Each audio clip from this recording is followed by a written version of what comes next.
Okay, we got it. All right, reclaim host, right? Now I'm the host, so I'm going to share my screen, right? Okay.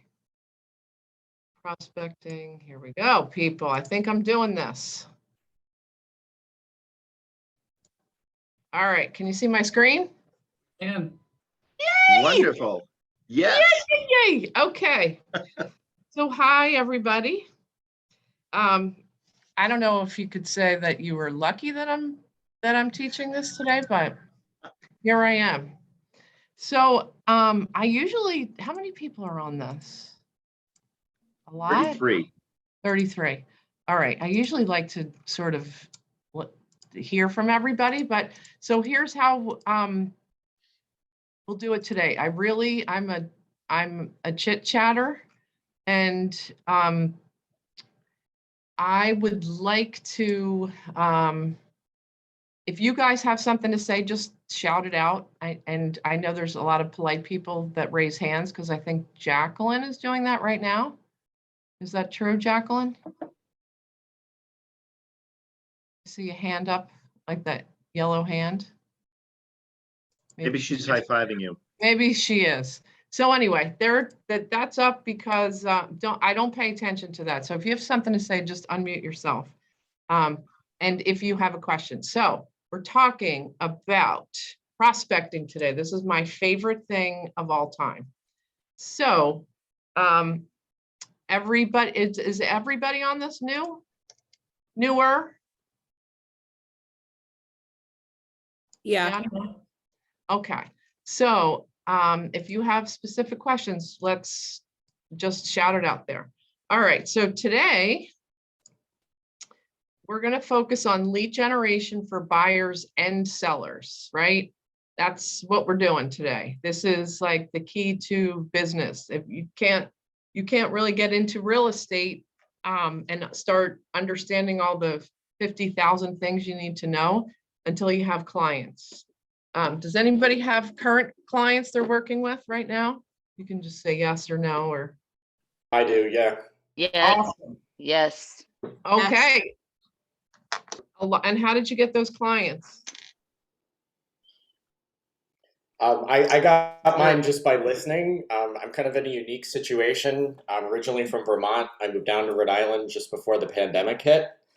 I've been working as a support agent for a national brokerage in the interim. And I came to KW, and my sphere is so small. Most of my database is up in Vermont. Most people in Vermont don't move around very often. They like to stick to their little alcoves. So I have 2 sell-to-buys I'm working with right now, and I got them just by listening. During the holidays, being in holiday events, discovering people's needs, hearing about someone who needs to downsize, and just following up. Here we go. So you heard them at like when you were out and about over the holiday? I picked up one because I got invited to a Christmas dinner. I didn't really have a lot of plans that day. So that was just in my little microsphere. And then another one, someone just struck up a conversation with me because I had my realtor pin on when I was at the grocery store. Oh my gosh, there you go. Just listening. I mean, I've got business cards everywhere, and that's it. So just being really in tune to what's going on around me. That's awesome. Amen. I think Benjamin should be running this. That's what I think.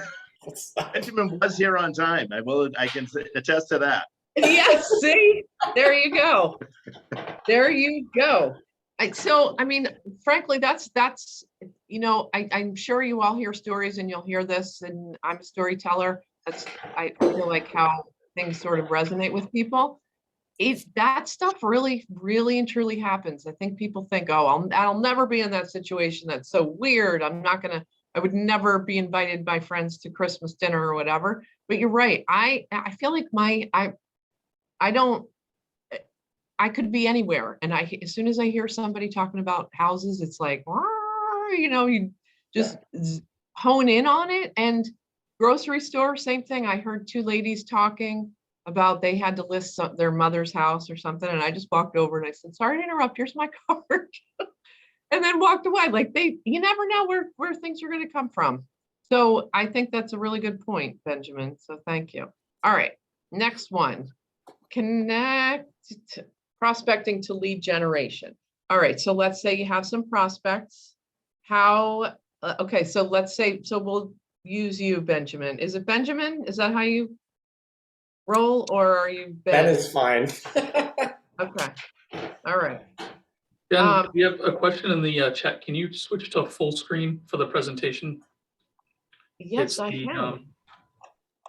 It's the little screen icon on the either top left or bottom right of your screen. Oh, of my screen. Yeah, bottom right. If you hit the little next to the percentage with the slider, there's an icon that looks like a little screen pulling down to the left, to the right. So Mike is the amazing, is that better? There you go. Okay, that's better. Okay, the only thing I hate about that is I can't see anybody. That's what I can't stand. I like to be up in person. That is my favorite thing in that training room. Be right down. Hopefully Let's see what we can do. that will happen sometime soon. All right, so all right, prospecting to lead generation. That's the question. You may know of a few people that are moving, and then your question is, well, how do I get them to be my client? All right, this is my, when I was in Ignite, this is my favorite. I think of this all the time. So this is the prospect, or the process, prospecting and marketing. So we're up here, right? So you may know of a few people that you'd like to hone in on that you think might be making a move sometime. You drop them in this little funnel here, and then we have this amazing CRM, which is called Command. This is where you want to start tracking your people. So let's say let's say you have 5 people you want to put into your CRM. They may be your friend from high school or college or whatever, your mom. Drop them in, put them in your CRM in Command, put them in your leads. Then you can, and then they go into your contacts. Is this making sense to everybody? Put them in your contacts, and then you start setting up a smart plan. Some of this may seem foreign because smart plan is sort of foreign to me too. But go to Mike's classes and he will tell you how to do all of this. So basically what Command does, it takes the labor out of staying in touch with people. Is that accurate to say, Mike? Yes, it's a way of automating your database so it does things for you, such as giving reminders to call people, which is big. And then it can also send out emails and text messages on your behalf if you set it up that way. Exactly, which I'm in the process of doing. So leads come in. If you get a listing, you're also getting buyers, a ton of buyers, especially in this market. They just come right to your phone, and then you just click on it and you can call them, or an immediate email or text gets sent to them, and you could be sleeping while this is all happening. All right, so we're in contacts, and then you start cultivating. So let's say Benjamin meets this guy from Christmas dinner. He starts cultivating. What does cultivating mean? Does anybody want to tell me what they think that means?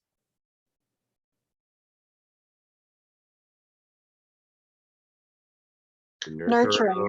You build the relationship, you work it. You work it. That's right, Henry. So what does that mean? So what would working it mean? Touch points, just send or call or text, whatever, remind them you're there. Right. For them whenever they need something. Yep, and asking questions. So let's say somebody's thinking about moving, it's their first home, they don't know anything. It could be, let's meet for coffee, let's talk about the market, talk about what it is you need to start doing before you can even start looking for a house. And that would be what's the first thing that buyers would need to do before they even start the process of looking? Pre-approval. So Yes. you got pre-approval, you got agency disclosure. That's it, right? You just need to know how much money. I mean, it's not fun to be showing somebody a $700,000 house when they have a $300,000 budget. not only is it not fun, it's wasting your time and their time. And then when they do go look at the $300,000 houses, they're highly disappointed. So part of our job is to make sure that we're showing them properties that they can afford. Unfortunately, real estate is really not at all like HGTV is. And you know how I forget what it is, flip or flop. No, not flip or flop. I don't know, love it or list it. They show house that you can't afford, or the Property Brothers show house that they can't afford. And of course they love it. And then they go and say, well, this is reality. That's not fun. Nobody wants to do that, because right now reality is the house that they can afford is going to go for that high price anyway.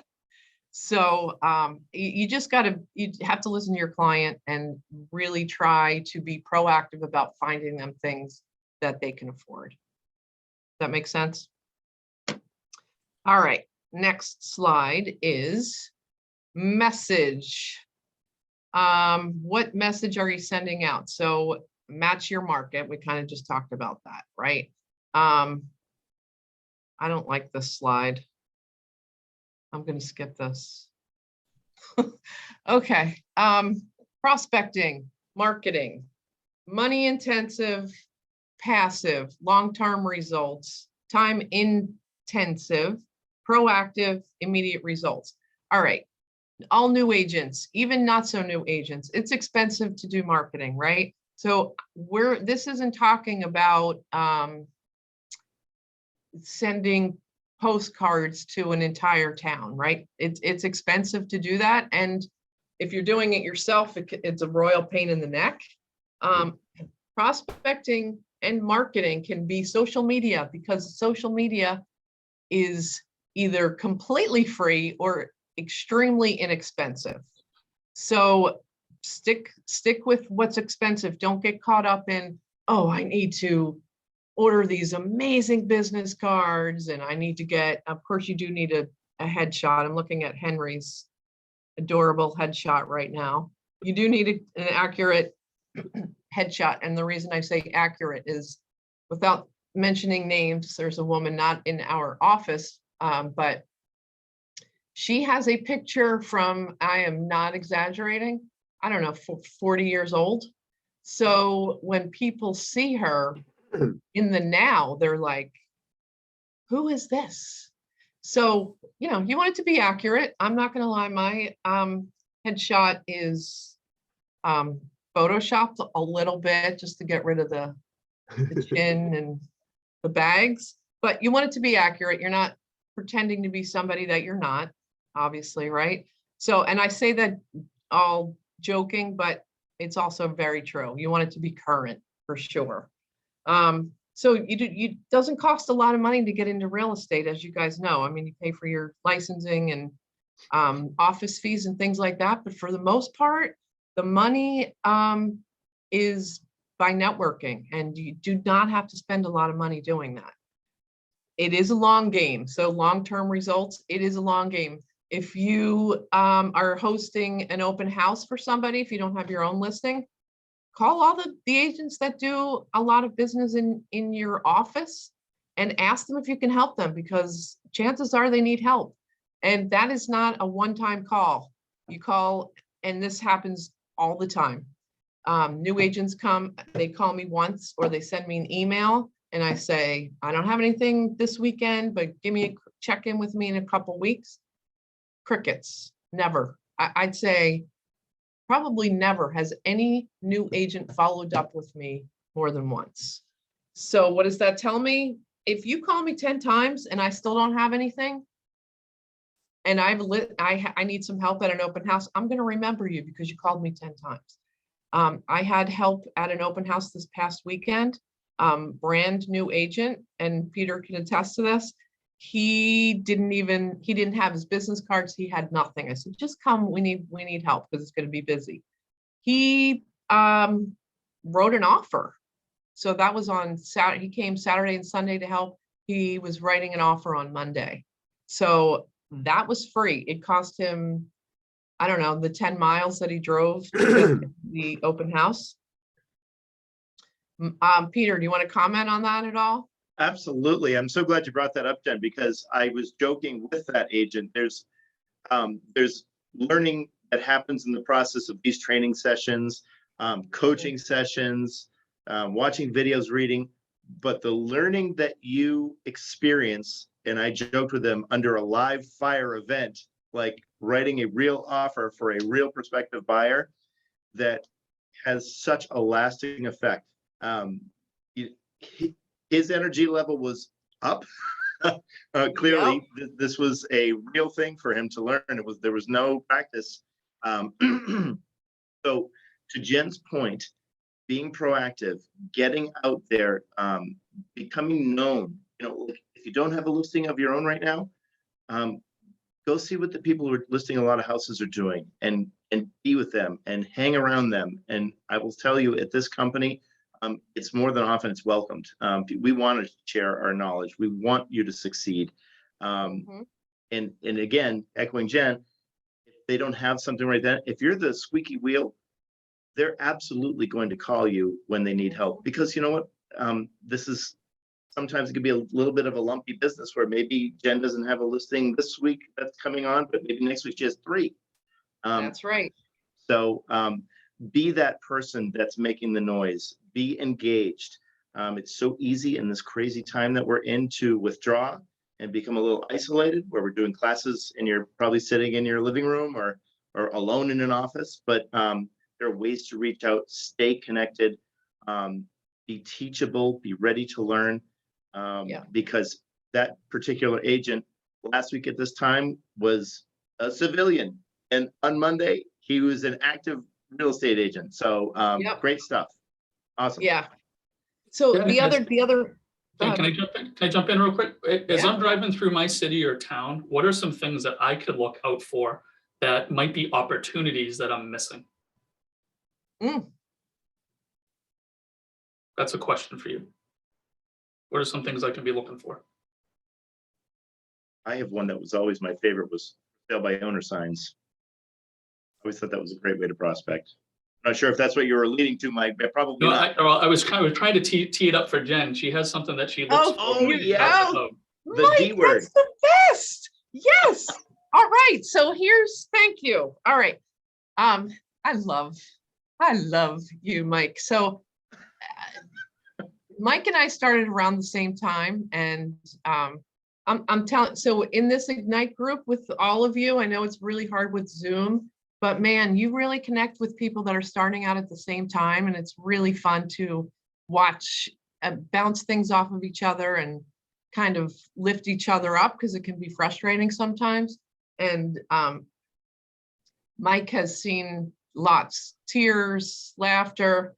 We get along great. In fact, and I know this is what you were getting to, but my ADD is telling me something else that I want to say. So Mike and actually Liza, that's on this call, I believe, she just joined her husband's team. I don't know if that's the smartest thing, because I know her husband, but her husband, Mike, and I don't know, what's that? 4 other people, we started a group. Liza's husband and Mike started this. We all started around the same time, and we were very intentional. They were intentional who they chose to join this group. And basically we meet every 2 weeks. We call ourselves the Lucky 7 group. We have an agenda. We take turns running the meeting every week, and we talk about our business and what it is we need help with. And we bring guest speakers in. And I'm telling you, it has been a game changer, because when we have a question, we go into our little group text, and we get answers, we get support. If we need help with showings, they're our go-to. We keep referrals within that group. It's just amazing. So that's something to keep in mind. I mean, I know I've not experienced this in our office here in Concord, but we are supportive. I know we're all in competition with each other.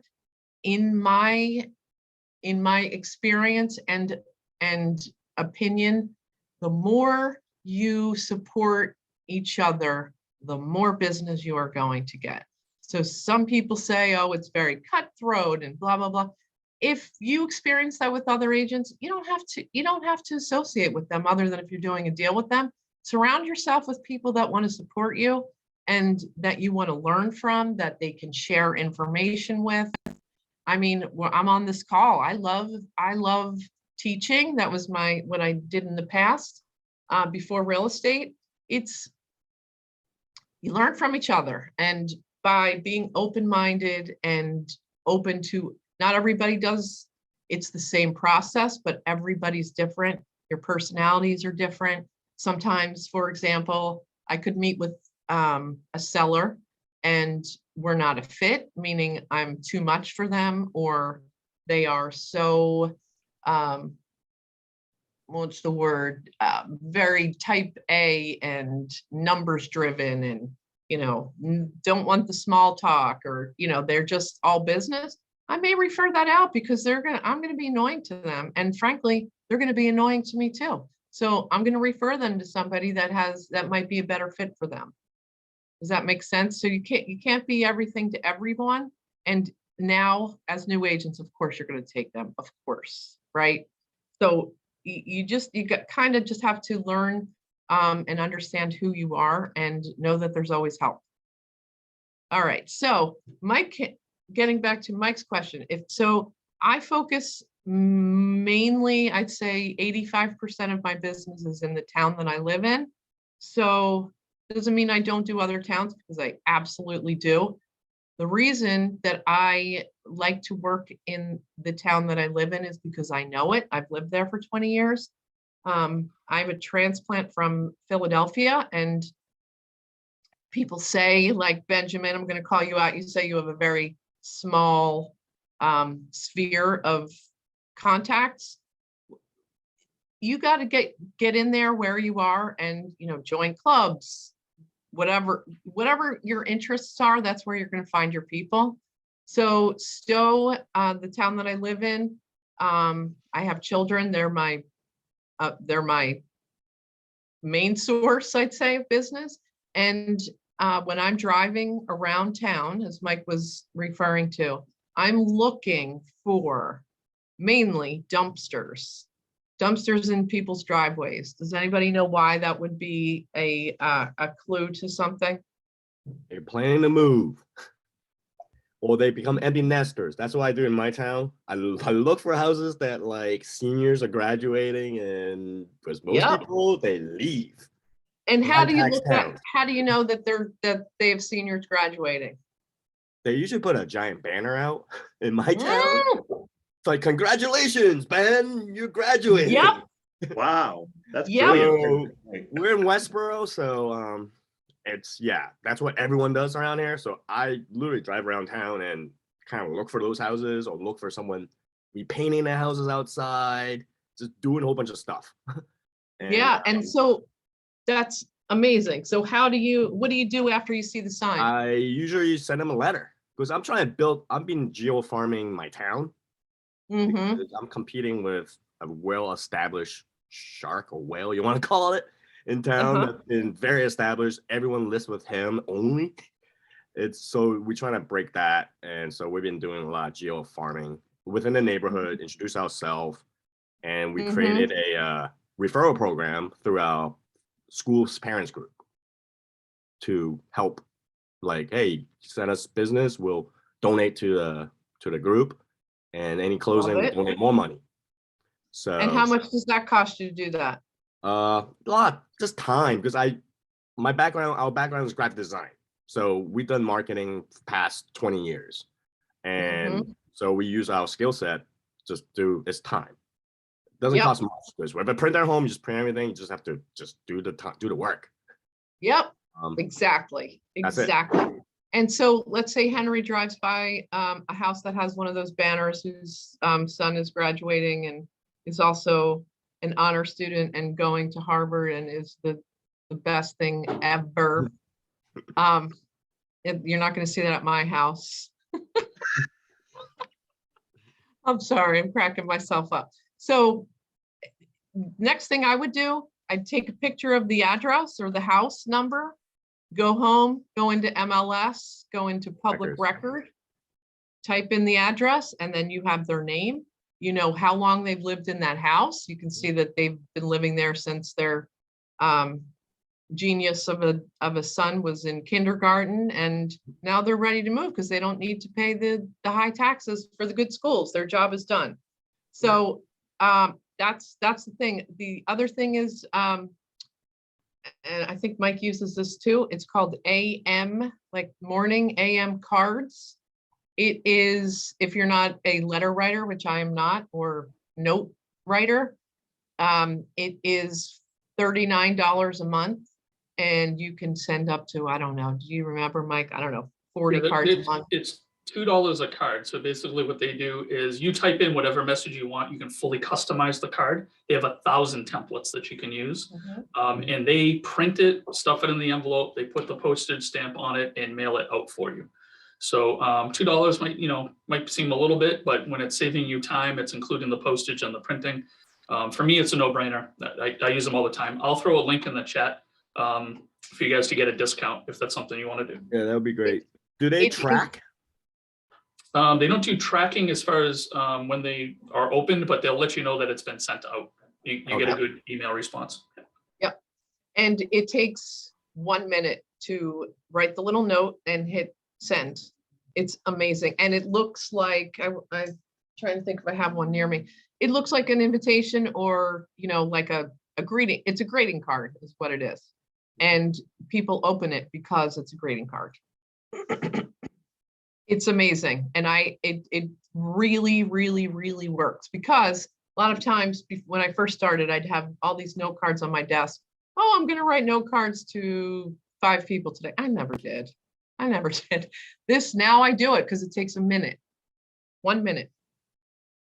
So there you go. So again, money intensive, I'd say $2 a card is pretty inexpensive in the scheme of things, because especially if you're just trying to write to the Harvard graduate's parents, that's one person, that's $2, All right.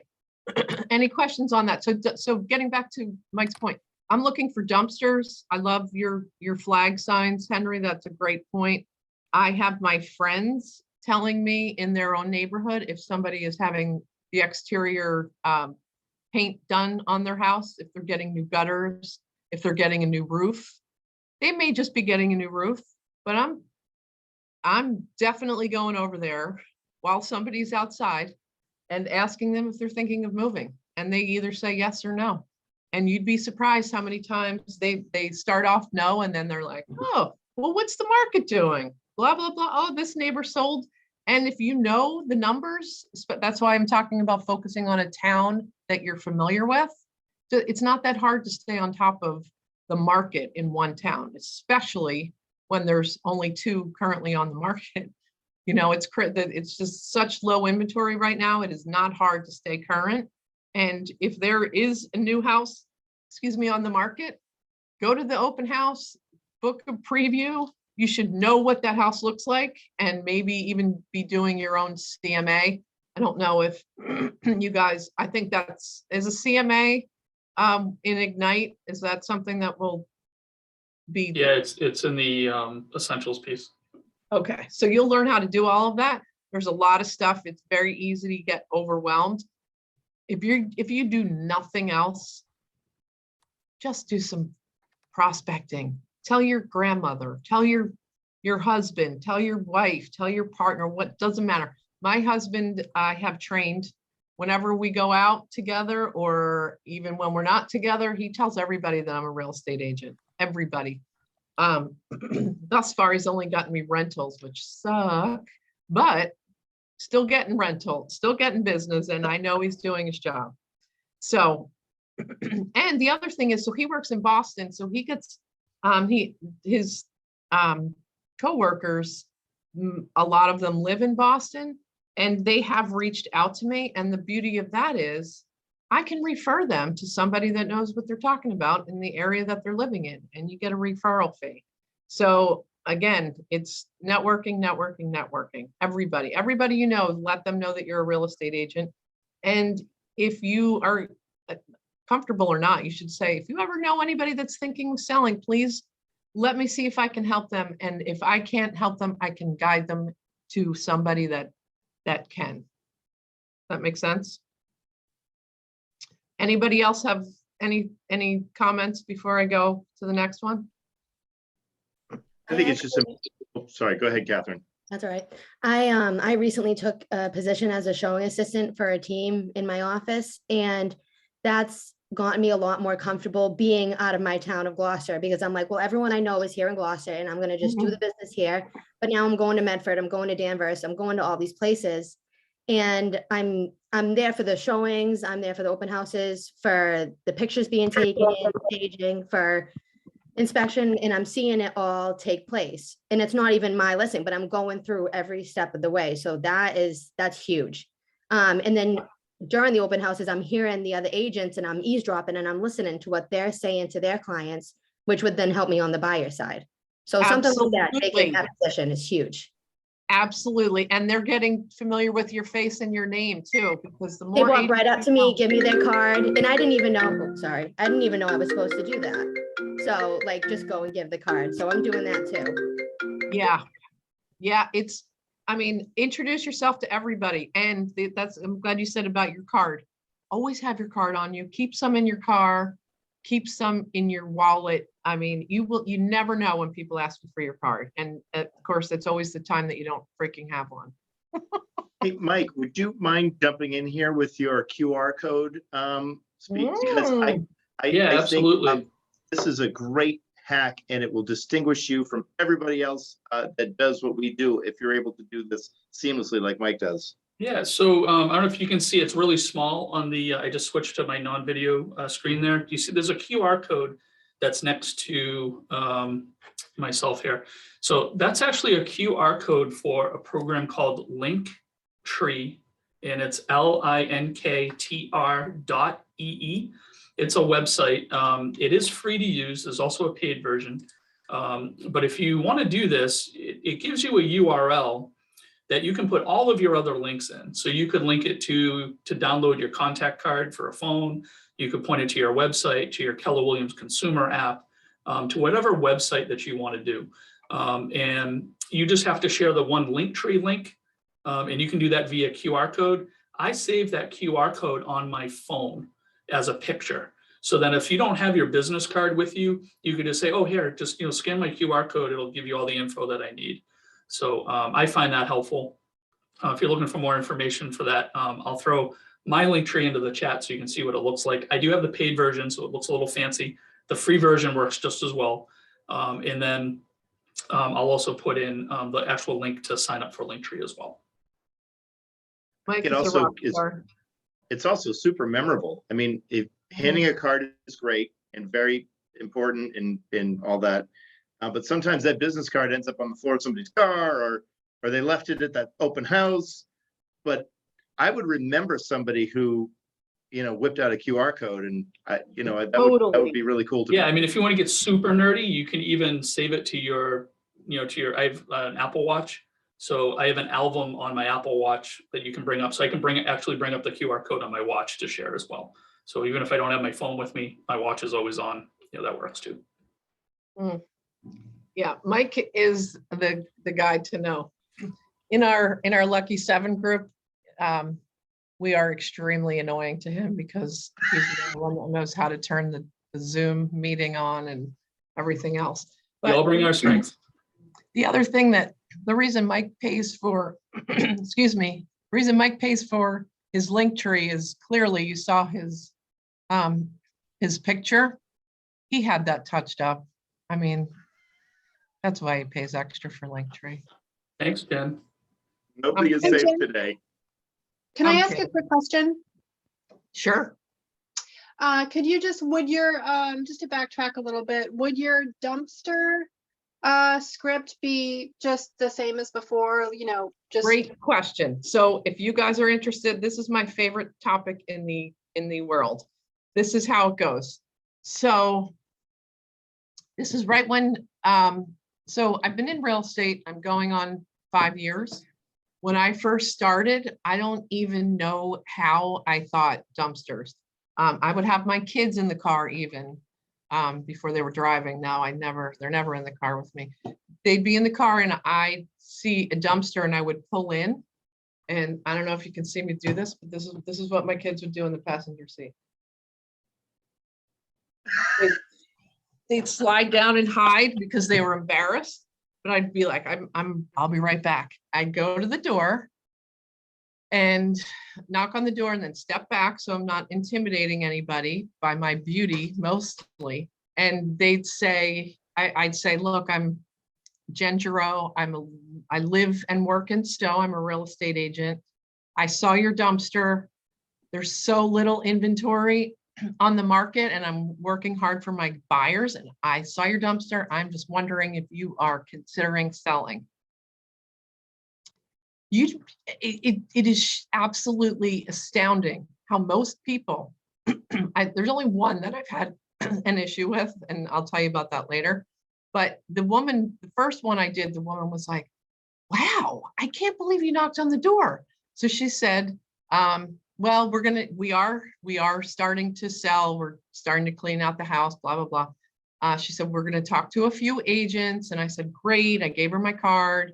I tried to get her contact information. You don't want to push that because I like to be in control of me reaching out to her as opposed to waiting for her to call. It's like waiting for a boy to call. They never call you. They give you the wrong phone number, you know? So gave her my card. She did call me the next day and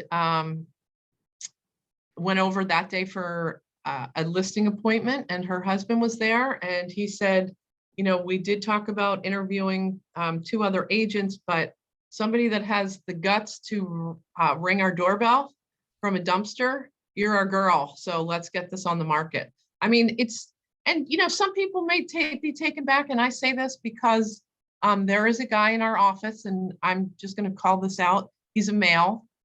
He is of color. And he told me this. He and I were out for a walk and we did ring someone's doorbell that had a dumpster. And he said, you know, it's totally different than a middle-aged white woman ringing somebody's doorbell. And you know what? A lot of people don't like to talk about this, but he said, he feels like he's a threat sometimes. And I said, I get it. So it may not always work for everybody. And he still does it, which I think is amazing because he's adorable. But, you know, you got to be careful with and also being knocking on someone's door by yourself. You have to be careful as well, which is why it's good to have my kids in the car just in case something should happen. So anyway, going off on a little tangent there. Now with COVID, most people are home too when you're ringing someone's doorbell. I did a dumpster. I knocked on someone's door yesterday that had a dumpster. They weren't home. So now what I'm doing is I drive by every now and again and wait for a car to be in the driveway. And then I'll go back again. And I also followed up with an AM card because they have a dumpster and a storage bin in their yard. So when you see a storage bin, that sort of leads me to believe that they may already have an agent, which means like they're really getting aggressive about moving out. So I may have missed the boat on that. I don't know, but I'll let you know. All right.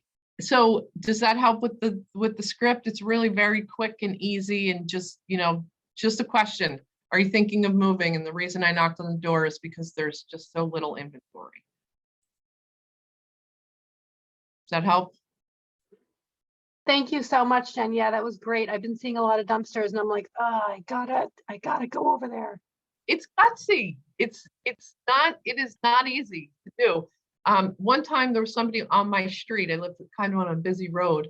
I saw the dumpster. The people were out there working all the time. I pulled in and I just asked them if they were moving and they said, well, we'll be moving probably next spring or whatever. And I said, all right, well, I'll just keep checking in. She said, that's fine. The next week they showed up at one of my open houses just to sort of see how I operate. And I remembered them. And there were 2 other agents helping me because when they're busy, I like to give people the personal attention. I don't like anybody walking in the door to feel like they're being ignored because oftentimes you're in an open house and you start talking to someone, somebody else walks in and they walk in and, you know, they kind of may feel like, oh, well, they're paying attention to them, but they're not paying attention to me. And with that said, sometimes people don't want to talk to you, and you sort of have to read the room on that. Just make sure they come in and sign in and that you greeted them, and you can kind of sense if they want you to talk to them or not. You can just say, please let me know if you have any questions, blah, blah, blah. So what was the point of me saying that? Can somebody bring me back to reality here? What was I just talking about? I don't remember. All right, let's just move to the next one. Okay, prospecting. Phone or face-to-face? Who likes it? You can yell out because I can't see anybody. Just unmute. Who likes making calls? Nope. Not me. A few people. Some people love it. I mean, there are some agents that have that headset and they look like complete rock stars, and they're standing up and they're, all this. That's not me. That's not me. And I'm not saying that you don't have to make phone calls, because you do. And I will show you pictures. So the open house that I had this weekend, I just have one arm today. I have my arm in a sling. So this open house, can you guys see this? This is the sign-in sheet from the open house from this weekend. They're pages and pages and pages long. So I do have 2 buyers agents on my team now. We are calling them right after this open house, because in this market, we have a deadline. So the deadline was yesterday at noon for offers, just because there's just so many people and you want to give everybody a fair shake. The first day of the open house, there were, oh God, let me see, 1, 2, 3, 4, 5. There were 24 groups that came through this open house. 1 person had an agent.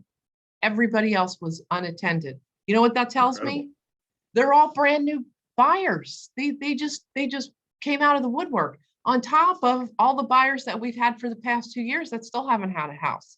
There are tons of buyers right now because the interest rates are low and nobody wants to rent because it's throwing money out the window.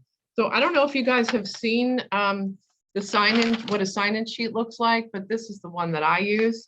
And just to give you an idea, I always fill out the first line on a open house, because people do not know how to fill them out. So I always write my husband's name in there. I check off that he does not have a real estate agent. I put the phone number and the email, and I make it super legible so that people know to fill out the whole sheet.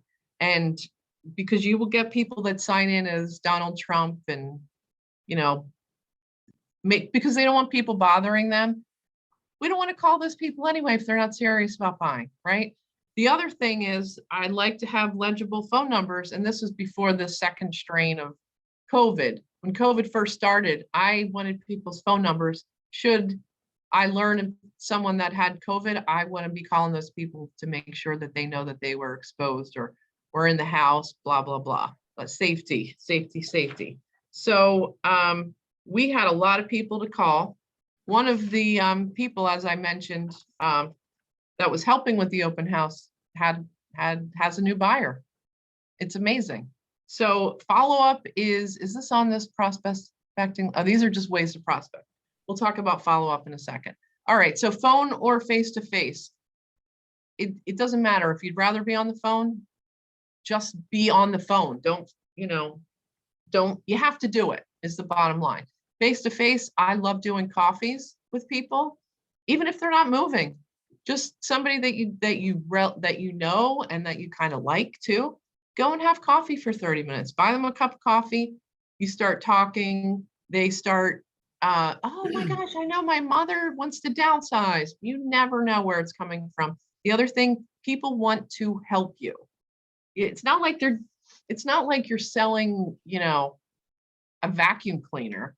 You are a person that can really help people, and think of yourself as that instead of, oh, I don't want to be salesy. Nobody wants to be salesy, right? I mean, it's not like we're in an industry that is not useful.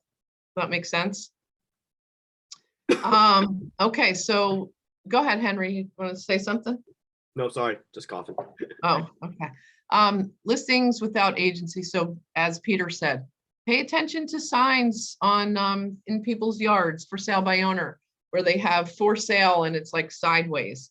Nobody's going to look at that house, right? I mean, if you can go to Zillow, you can go to for sale by owner and Zillow, call those people. They do get a ton of calls. Just be of help to them. Just say, look, how can I help you? Do you have any, you can offer them free advice. You never know. It doesn't matter. I mean, FSBOs is a great resource for sure. Expired listings. Does everybody know what that even means? Expired listings? You have to unmute because I can't see anybody other than Henry. Yes. Mark, what does expired mean? Well, when you do a listing, you sign like a certain amount of time where it's listed under your name. So if that goes that amount of time, it expires unless they renew it. That's right. So if you're in MLS and you click all the buttons for active, sold, under agreement, contingent, there's an expired, check that. And there you'll see what has recently expired. Call those owners because they are unattached. And clearly if their house was on the market, it's on their mind some way, shape, or form. They may, have a change of, health may be an issue or whatever. Find out. That's all. Find out. It's great. Sometimes, again, the agent may not have been doing, they may not have been a good fit. There could be a lot of reasons for that. All right, circle prospecting. That is, have you guys heard the term farming before? Yes. So one time I was teaching this class and I was talking about farming, and this new agent from Boston clicked in and he was like, I live in Boston. There aren't any farms here. And I was like, okay, I'm so glad you said that because some people, I didn't know what it was either. So farming is picking a specific area and cultivating. And so I have a farm when I first started, a farm area where I would walk my dog. So I just designated 3 streets. It wasn't even in my town. I live right next to another town. So I picked that one, walked my dog up and down it. You start to get to know the same people, the people that are outside and that have dogs, and you start talking. So you don't have to pick a farm that's 10,000 houses. Go small and do something that's manageable for you. So it could be one street. Say, look, I want to focus on this street. I'm going to send an AM card to every single person on that street. So that may be 20 houses, right? So what's that?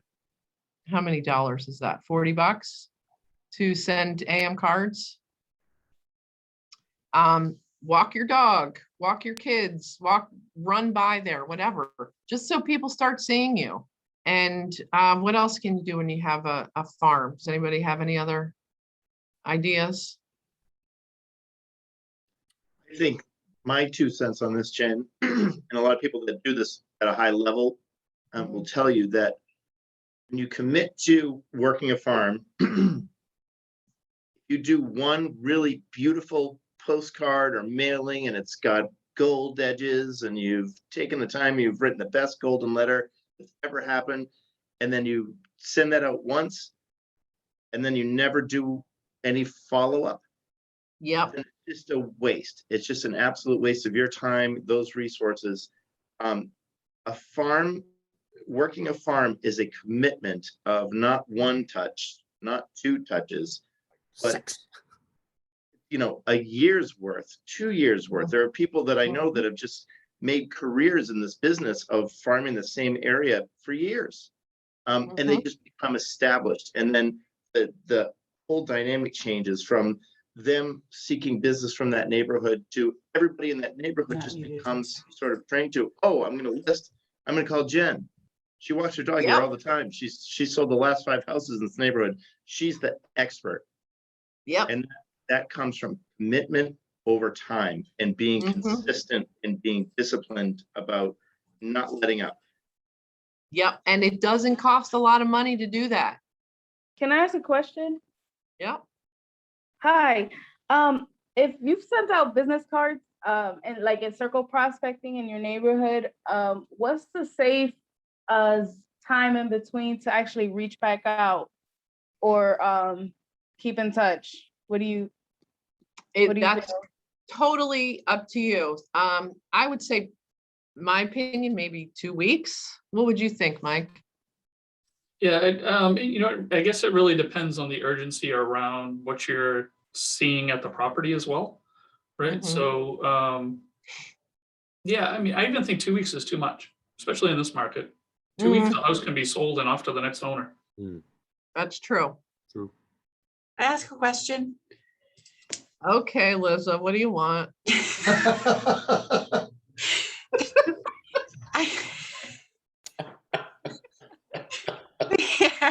Um, we in this class, I feel like keep hearing about like, you need to farm, you need to do this, you need to do that, and these sort of these general terms. And I don't know if about anybody else, but would really be helpful for me is to hear like, what are the specific things that you did? Like you said, oh, it was great. I walked my dog on this street. And then what does that really mean? Like, what did you actually do? And what were some of the stories that came out of that? Real life example would be, I think, helpful. Okay. Can I make a question. suggestion here, Jen? Yeah, Can I share something that our team does please do. consistently? Is showing up in your community. So we do a lot of fundraiser things. My team lead, Allie Goodwin, is amazing with showing up in the community and doing, say, food drives for a local food pantry and having a giveaway or making it fun and doing, client appreciation events and just having a fire, giving away pies, just things like that. Just showing up in your community, I think, consistently is a discreet way because people get to know you. They remember your name. They see it all the time. You're sharing it on Facebook. We're doing this food drive. You're doing good in the community. And people associate you with someone who's helping out, and you're consistent, Where so they live, helping out where they yeah, live. exactly. Just help out where you Yep. live and be the local expert to whatever, but also just doing just helping out and doing charitable things in your community. People will remember you and they'll recognize you. That's right. Yep. So, Liza, you're already doing this because your boyfriend / husband, Steve, does this with his, every season. Steve was a former landscaper. Every change of season, I guess, maybe, or what, spring and winter, he gives out plants and he delivers them to all of his clients and prospects. So as he grows, that's hours and hours of dropping off poinsettias. And this year, what did you give out? In the spring, you had the Pansies. the tubers. What are they called? The Dahlias. We did Dahlias. pansies, What did we dahlias, do? and we did pansies, dahlias, and poinsettias this year. Yes. And he, I always get one. I don't know why, which is very, very nice of him. But I look forward to it. And so this is the example, Liza, and this is what Steve is doing. Steve also, in the town of Maynard, where they live and work, you volunteer to do community service and plants, at the rail trail and planting trees and things like that. People that live there recognize you guys because you do things for the town, just like, I forget who was just talking about their team. I forget your name. Carol Goodwin. Oh, Carol Goodwin. Yes. That's what farming is. Farming in the place where I was when I first started walking my dog, there was, first of all, anytime a kid has a lemonade stand, I am stopping because I just think it's so damn adorable. There was a kid in the farm that had a lemonade stand. So I think I called one of my kids to bring over money, and then we bought lemonade, and then you sit and chat with them. And it's just like you're doing probably what you would do anyway, but you're hyper focusing on a specific area. Yes. So that's what farming is. And that's what under circle prospecting neighborhoods. And again, you don't have to pick, you know, the whole town. Just pick something that's totally manageable to you, that's not overwhelming, and you will be surprised. Again, it's a long game. This is not something that is going to happen because you walk the dog 3 times. When I walk the dog, there's this one guy that's working on his motorcycle. So he's always out in his garage. And by the 3rd time I saw him, he came out and, you know, we talked about, oh, where do you live? And I said, I live right down the street. We're talking about his motorcycle, and it's just, and now he knows my dog's name. He is getting to the point where his kids they're empty nesters, and he's doing some work on his house. And so, you know, I'm cultivating this guy. Yeah, I couldn't agree more with you. Yeah. Because we're doing exactly what we're doing right, what you said right now, but we're only farming our immediate neighborhood. Yep. They see us walking, because me and my wife are a team. So we walk our dog with kids. So we volunteer at schools. They don't know who we are. And we created a referral program within the parents group just to get our name out within their community, that we are who we are and we help people buy houses. And we don't market ourselves as salespeople. We market ourselves as a coach, a real estate coach. We're coaching you through the process of getting your property. So we only provide facts and data. We don't push you to buy. You decide what you want to do based on the data we give you. That's right. And that's what we're doing with our neighborhood. And this will be our like continuing marketing piece. We're doing this forever. This farming thing. Yeah. Just constantly touch point. Just to and let people know you're here. It does not, you know, just like Peter said, you have to keep doing it. There was, I don't know where I saw this on a podcast or read this. There was, they did this, experiment where they listed, they had somebody, a fake name that they started sending mailers to for real estate, were just some guy's picture and their name and address and everything. And then there were 2 agents that did a lot of business in that neighborhood, and they were pounding with the experiment, this fake agent. And then they polled the people that they sent the mailings to, and they said, you know, if you were to use a real estate agent, who would you use? And they all said the guy that kept being consistent about, and all they did were mailers. I just thought that was fascinating, because I'm guilty of sending a postcard out. Oh, we should send a postcard out. You can't just send one postcard out. You're throwing your money out the window. You got to keep doing it and stay on top of the people that you're sending it to. Does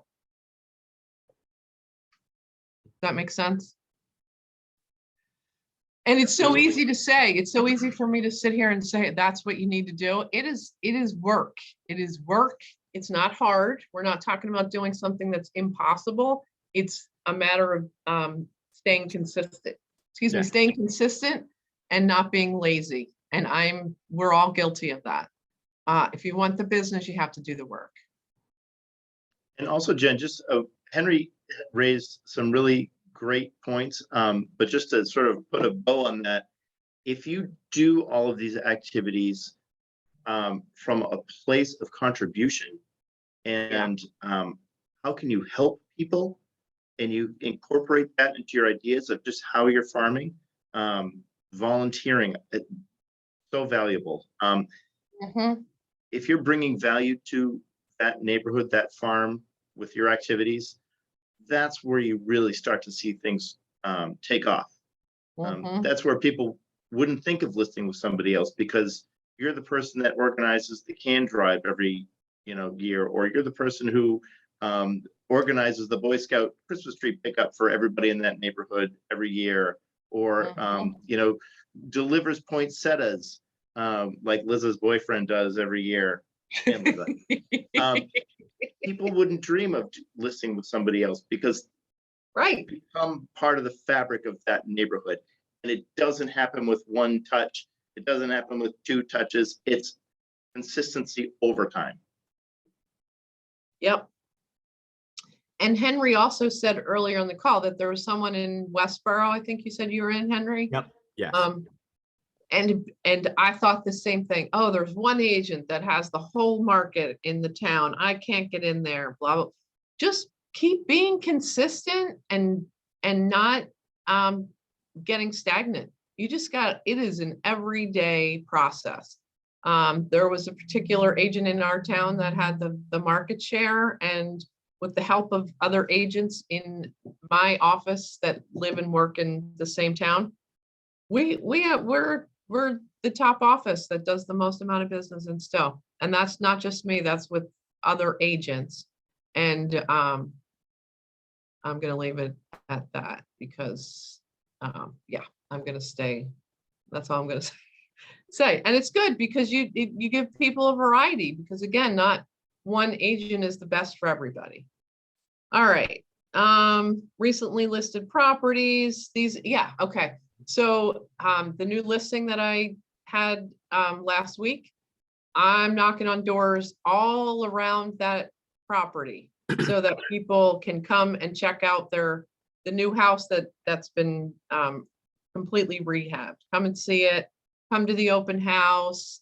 There's renters across the street. I went over and said, look, this might be affordable to you. You're throwing your money away with rent. Just come to the open house and we can talk.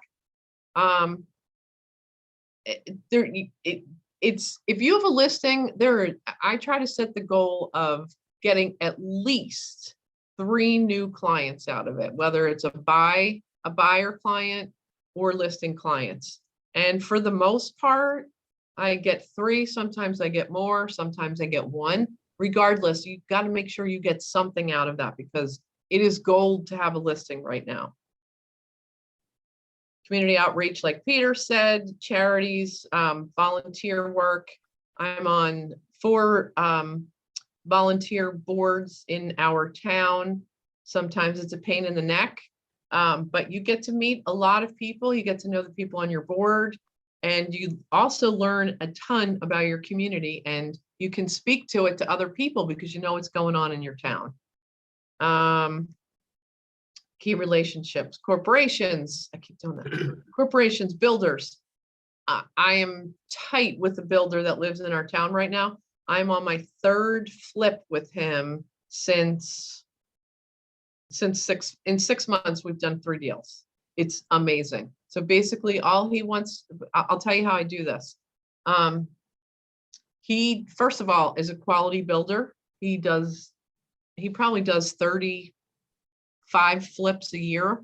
I've known him, but I always thought, oh, he works with the best agents in town and this and that. I happened to run into him, and he just says, look, I'm looking for off-market deals. What do you have? What do you have? So I go to those dumpsters. I look at houses when I'm driving around town to see that are sort of worn down and tired. I look them up in public record, and I get in touch with them. And if sometimes they're in financial, they're in trouble financially. So I'm meeting with the seller, and it's not always that easy to get a hold of them. Sometimes they say they're not selling. You get in with them. What I try to do is set the seller up with my builder and get the 2 of them together. I do a CMA and try to figure out a fair price for both of them. I don't take a commission because the seller is making more money by the builder paying directly, and the builder's making out because he can get it for a lower price because they like to buy low because they're going to invest in that. So what happens is I get a contract with the builder, and when his house is ready to go on the market, I have the listing. So it's been amazing. First of all, I learned so much from the builder. He does quality work. He's honest. He wants to help the seller too. He's not trying to, of course, he's trying to get in there low, but he knows that they're in dire straits or whatever the situation is. And he also lives and works in Stowe. And again, your reputation is everything.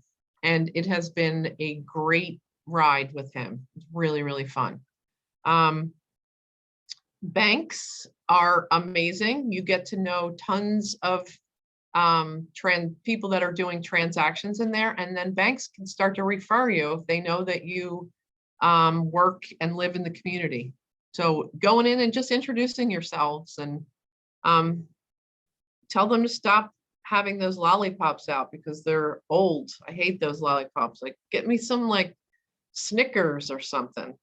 That's what I'm gonna do. I'm going to Citizens right now and telling them that. Get those lollipops out of there. Third-party data companies. What is that, Peter? I don't even know what that is. That is a really good question. Third-party data companies, maybe like a coal resources or something like that. Do you think, Mike? Maybe a place where you have access to people's contact information? Right, like leads, like Yeah, buy data. You buy a package of phone numbers. right. Yeah, and check with you'll find a local printer that Oh. give you some info. So they have all types of resources to different data streams for, mass marketing and stuff that they do for like political or for restaurants or for, any type of shopping thing. Get a relationship with one of those and pick their brain because they're in it. Yeah, great Love advice. Oh, investors. Okay, we just talked about investors, teaching and speaking opportunities.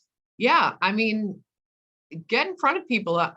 Council on Aging, offer, once you get a little more experience and comfortable, talk to the Council on Aging on, how to downsize and be the source. Tell them, people that are organizers or declutterers, connect them with people that are helpful to them. Meals, like bringing people meals, is that what that might mean? I think it is. That might be a little tough in today's climate. with Yeah, well, actually, pandemic. someone on my team, she is so sweet. She is on like this lasagna group. So basically they're people that need help. And what you do, I forget what the name of the group is. It's all you do is make lasagnas, but people can sign up for it. And she delivers the lasagnas. And this isn't she was doing this before she joined the team. It's not at all related to real estate, but she'll be like, this woman's probably 200 years old. She needs, not only does she need lasagna, but she cannot be living in her Victorian anymore. Jen, you need to call her. So that, I guess that's what that means. Door-to-door canvassing. We talked about that with listings. You want to give them a flyer and say, please come to the open house. Networking events, show up to those things. Networking, I just joined a BNI group. I don't know if y'all are familiar with that. Am I allowed to curse, Peter? Probably not, right? No, I won't. I'm shocked you haven't. It's already 10:15. It's a royal, I know. I think I may have slipped a couple in there. It's a pain in the neck. BNI, it's Business Networking International. We meet every single week at 7 a.m. It's very intense. But man, I've been started this chapter. I don't know. We've been in it for a month. I've gotten 5 leads from it. It's just insane. Wow. It's pricey. I think it's like $700 a year or something. But man, it is. You get to know people really, really, really well because you meet every single week. Booths and kiosks, farmers markets, like, events in town. Like we have Oktoberfest. Just have a table there and just talk about the market. Walk-ins. I don't know what that is either. Yeah, we usually don't use that too much anymore, but some real estate offices that have storefronts on main streets might have a walk-in. Yes. Okay. So speaking of 10:15, can we take a break? Yes, I think we're encouraged to have breaks. Great. All right. So let's take a break. All right. When do you want us back? How about 10:30? Perfect. Is that good? Okay. Thank you. See you in a few. Okay. Thank you.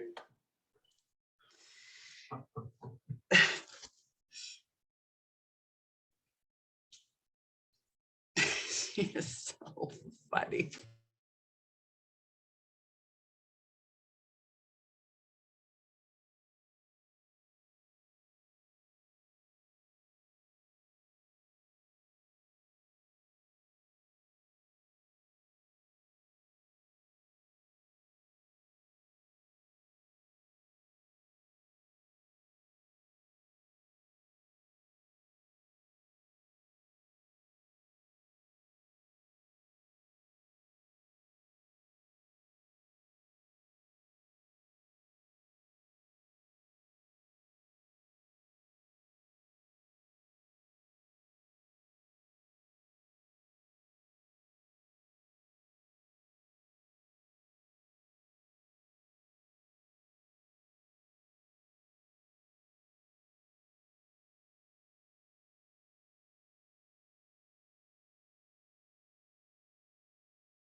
All right, are we back on?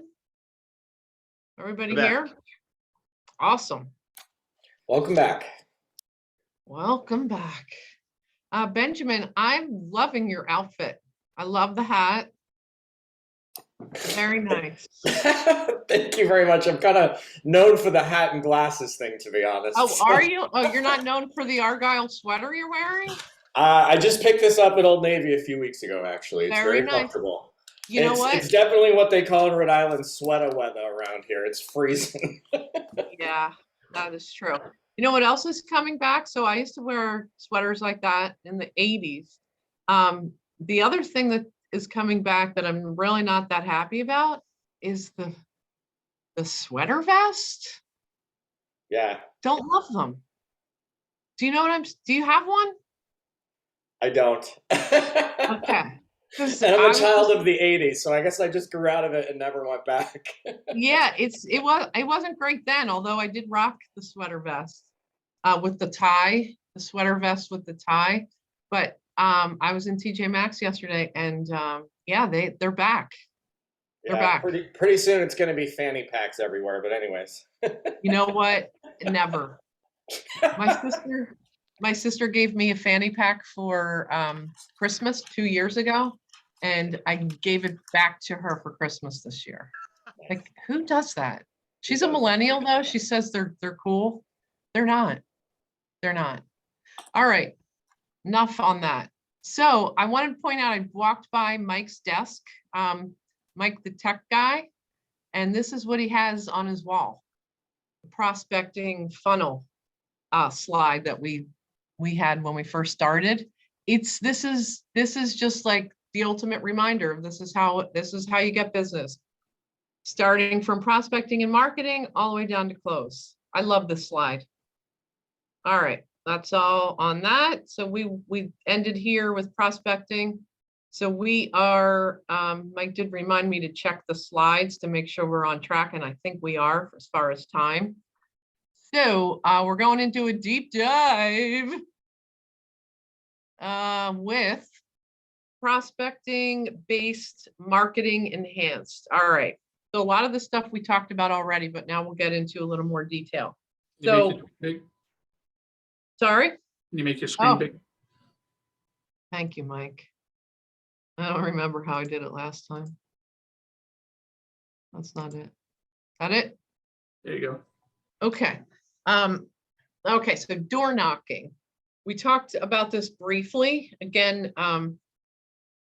door knocking can honestly, safety first. Really, really, really. You have got to be safe. If you're doing door knocking, tell somebody, either go with someone else or let somebody know where you are. And you probably shouldn't go into people's houses. Although I will tell you, I have door knocked and I would go, some people would say, come on in. We go right into a listing appointment.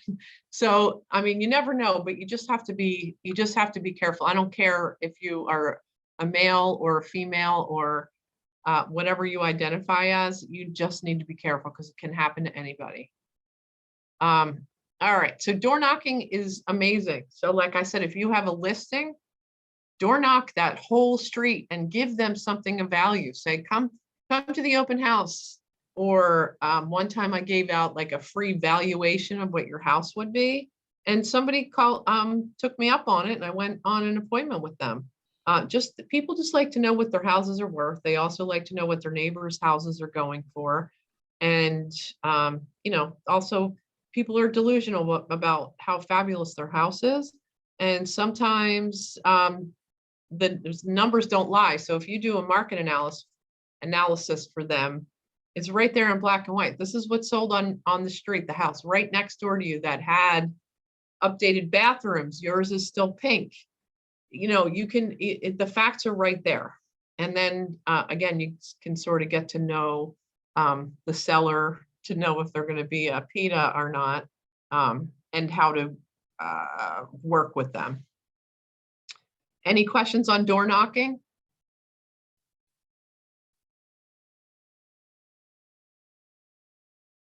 It took me a minute to figure out what a PITA is, and I don't know why I'm as old as I am and I didn't know that. Yes. It's a pain in the ass, Peter.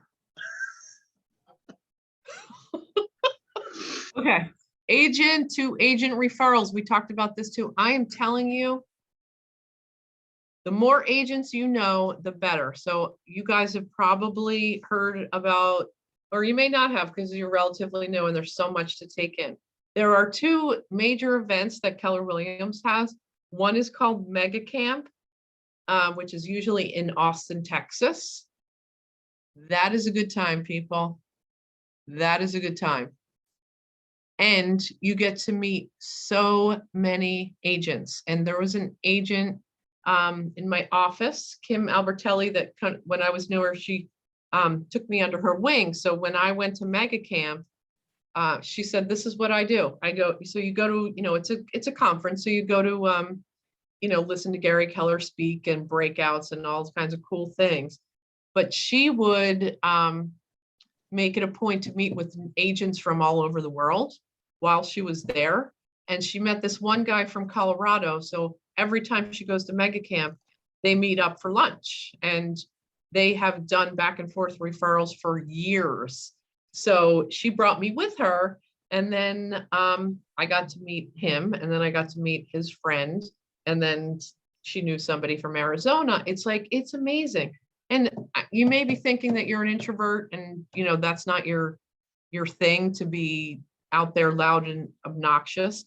I will say that it doesn't mean you can't meet people. I hung out with Mike McPherson that's on this call at another conference that's called Family Reunion. And, it's nice to go with a friend and have somebody, to do things with.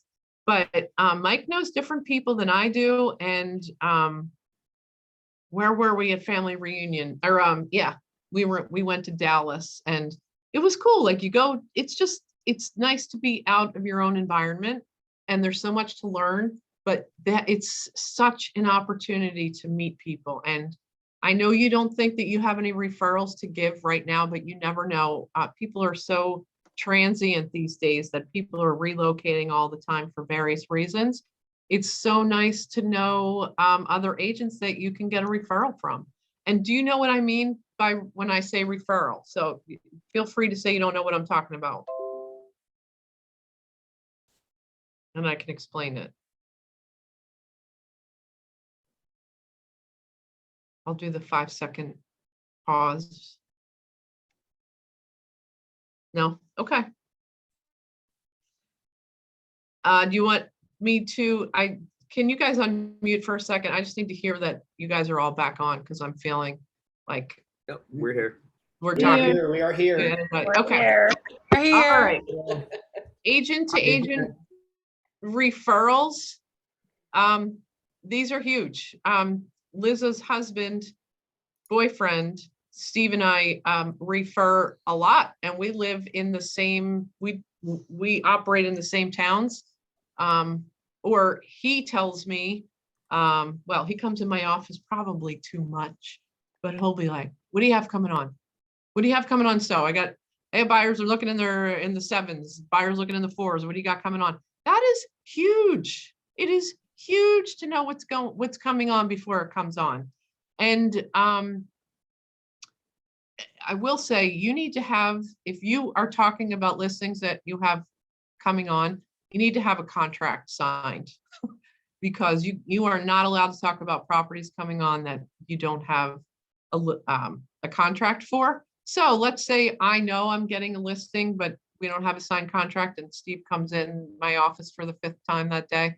I'll say, I do have one coming on. It's on. You can be vague, give them information that something is coming on, but just protect yourself and make sure you have a contract. And Steve does the same thing. If doesn't quite have the listing yet, but he can give me a roundabout idea of when he thinks it'll be signed. That is huge. The more agents you connect with, the better. When I first started, I didn't have my own office. I would hang out in the, there's like, I'm sure every office has one, like a workspace area that has a line of computers, and it's right next to the front desk. I would hang out there all day on the computer, in MLS. And this was before COVID. The big agents were coming in all the time, and I would just be in there listening. They'd be coming in and dropping checks off, or they'd be talking to Pam at the front desk, or talking to the broker. And it's just listening to people that have been in the business and getting to know the lingo and kind of a feel for what they do every day. I was amazed. It's just, there's so much that you can learn, like Benjamin said, by listening. I was a fixture in this office, and what happens is agents come in and you start talking to them, and they ask what you're doing this weekend, and pick up open houses. You ask them questions. They love to help for the most part. It's just being around people that are doing big business. There's so much you can learn, and there's also plenty of opportunity for you to jump in there and help too. So I can't stress agent to agent enough. The other thing, if you don't have listings, is if you're looking for, let's say you have a few buyers, you can't find anything for them to even look at, let alone buy. Go into MLS and do I want to attempt this? Let me see if I can pull up MLS, and I will show you what I do. Is that all right, Peter? Great. All right.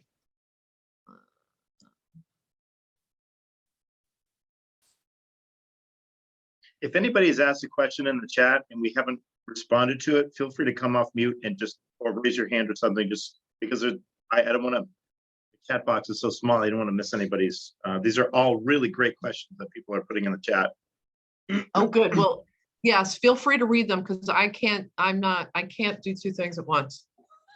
What? I know. I'm very ADD. I would go down and while you're loading up MLS, Kirsten had a great question just regarding sellers' expectations, and based on anecdotal evidence or what sellers are hearing at the neighborhood cookout or on the news, are they all expecting multiple offers? And I will say yes, they probably are. So a really important point to work into your discussions with your prospective seller clients is bring data. Bring as much data that's relevant to their home as possible to your meetings.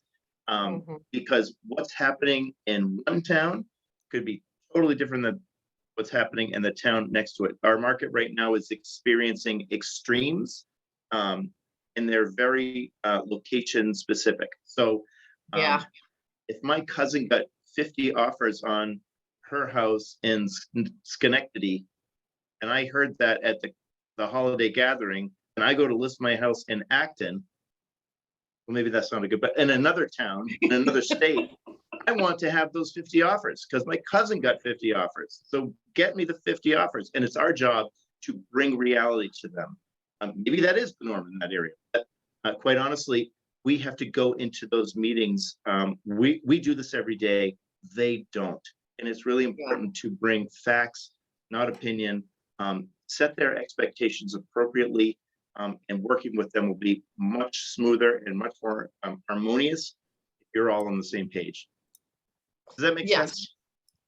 I'm so glad you brought that up. So I had a listing this weekend, or listed it on Thursday. And this is the builder guy that I was telling you about.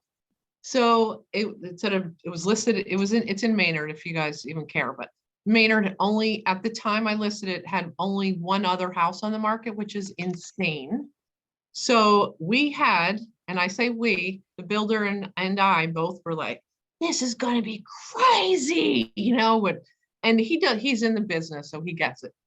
Because all the facts were telling us, the price point, we listed it at 435. The price point that's where the largest buyer pool is in that price point.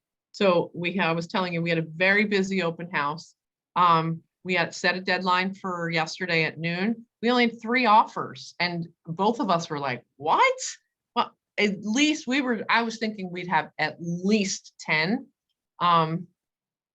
So to Peter's point, the market, you never know what you're going to get. And another agent was telling us on Tuesday at on a Zoom call, she had 20, it was in another town that she doesn't usually work in. She had 26 people through, I think she said.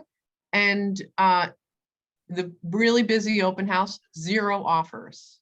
So it's like, even though you do your homework and you think you're going to do all of these things, tell your under promise Hey, and Jen. over deliver. Hey, Yes. Jen. You know that other, the other house in Maynard that you mentioned? Yeah. So that house, my buyers, actually, because there's so limited inventory, I showed it to 3 of my buyers and we submitted offers and we heard back yesterday. They had 25 offers on the property. Holy. Ended up selling for all cash over asking, obviously no contingency. That's crazy. In And they had Maynard, the which is same- insane. Wow. Right. They had the same deadline as I did. It was a bigger house.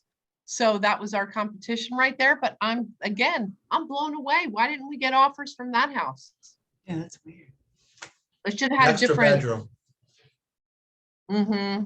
Yeah. Yeah, that's and it's gonna not on a busy road. So Yep. it's like, you just never know. The only people that can determine what the market is are the buyers. So it goes to show you just, again, under promise and over deliver, because you over promise, you end up disappointing everybody. So this builder and I were both disappointed. We still have offers. We're, and hopefully we'll be accepting a cash offer shortly. But you never know. You got to make sure that the offer is valid. And what I mean by that is proof. Do they have proof of funds? Are they, is the closing date working for the seller? If they have a mortgage, you're calling the mortgage company. You're making sure they are in fact solid buyers, meaning it's not going to fall through. Or what's the other thing is for my builder? For my builder only, because we see how much are they financing. In both cases, they're financing a lot, like only putting 5% down.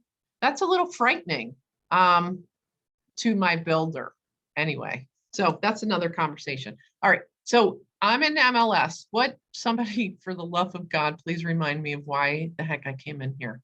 I was going to show you.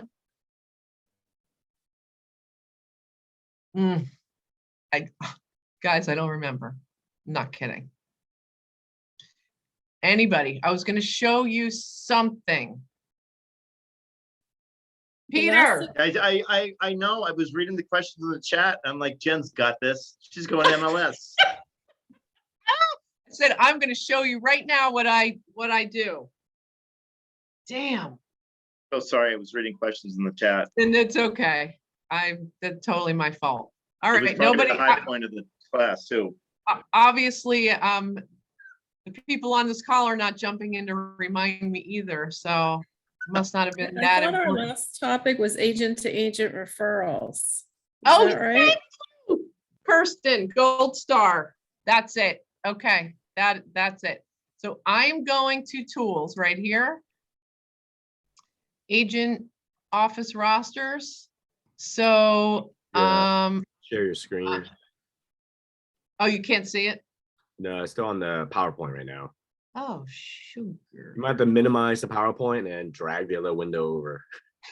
Thank you, tech guy. Thank you, Henry. Right out. Might need Mike to come over here real quick. Maybe. Is this Helps to take myself off of mute when I'm giving the instructions, right? So you have to stop sharing and then reshare, but use your desktop as the share and not a specific file. Right. Okay. Let's ignite. Nope, just hit share and then do the desktop, the one that has all of our video faces on it.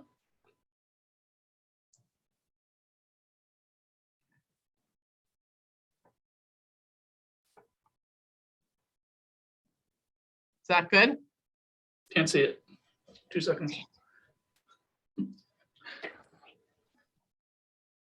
share screen.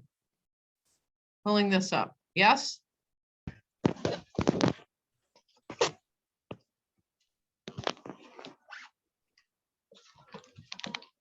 It's totally worth the wait. She's gonna say the payoff on this is gonna be huge. It better be anyway. Here comes the boss. I have a question. I forgot to put my username as a password. Who can, how to know this? Oh, right. I'm not the person to ask. Chris Garris? Yeah. US Chris? Right. Yesterday, I thought to do some vegan diet. Your post up. Oh, yeah. Yeah. So Yeah, I just only some stuff on this Got it. Thank you. Wow. All right. Okay. All right. Can you guys see that? So Yes. I got to worry. All right. Jen Kim, I believe, is talking to somebody. Someone. Let me see if I can mute her. All right. Okay, so I'm trying to figure out, so I have a buyer that wants to buy an Acton. All right, so I'm going to go to, I will use, so you want to punch in off, I always start with Keller Williams, right? So I'm going to go Keller Williams.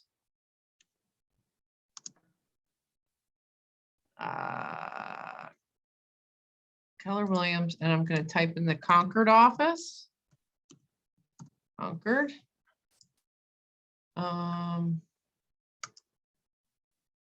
Get rid of that and then hit search. Sometimes you have to play around with this because if you have a misspelling or something, you can't find them. You can type in a specific agent if you want, but I'm going to go into Keller Williams, Boston Northwest, and this is going to list everybody in the office. Look at how many people there are. That's a lot. So there are, I don't know if you've heard of the 80-20 rule. 20% of the people in this office are doing, what is it, 80% of the business?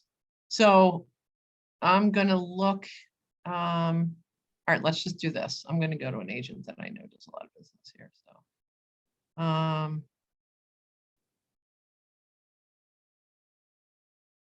You can search people to see what they have. So here's Kristen Hilberg. She does a lot of business. She has 5 listings. So Kristen is probably going to be somebody that I want to call because my buyer is looking in, she does Boxborough and Acton and the towns I'm looking at. Obviously she does other towns because there's Acton and Boxborough have 0 things on the market. So she does a lot of new construction. So you can learn about agents is my point, right? So I see that Kristen has 5 listings in the Westford, Acton, areas. She's going to be somebody that I want to call. So let's go to Catherine Hamill. I know she doesn't have anything right now, but she does a lot of business.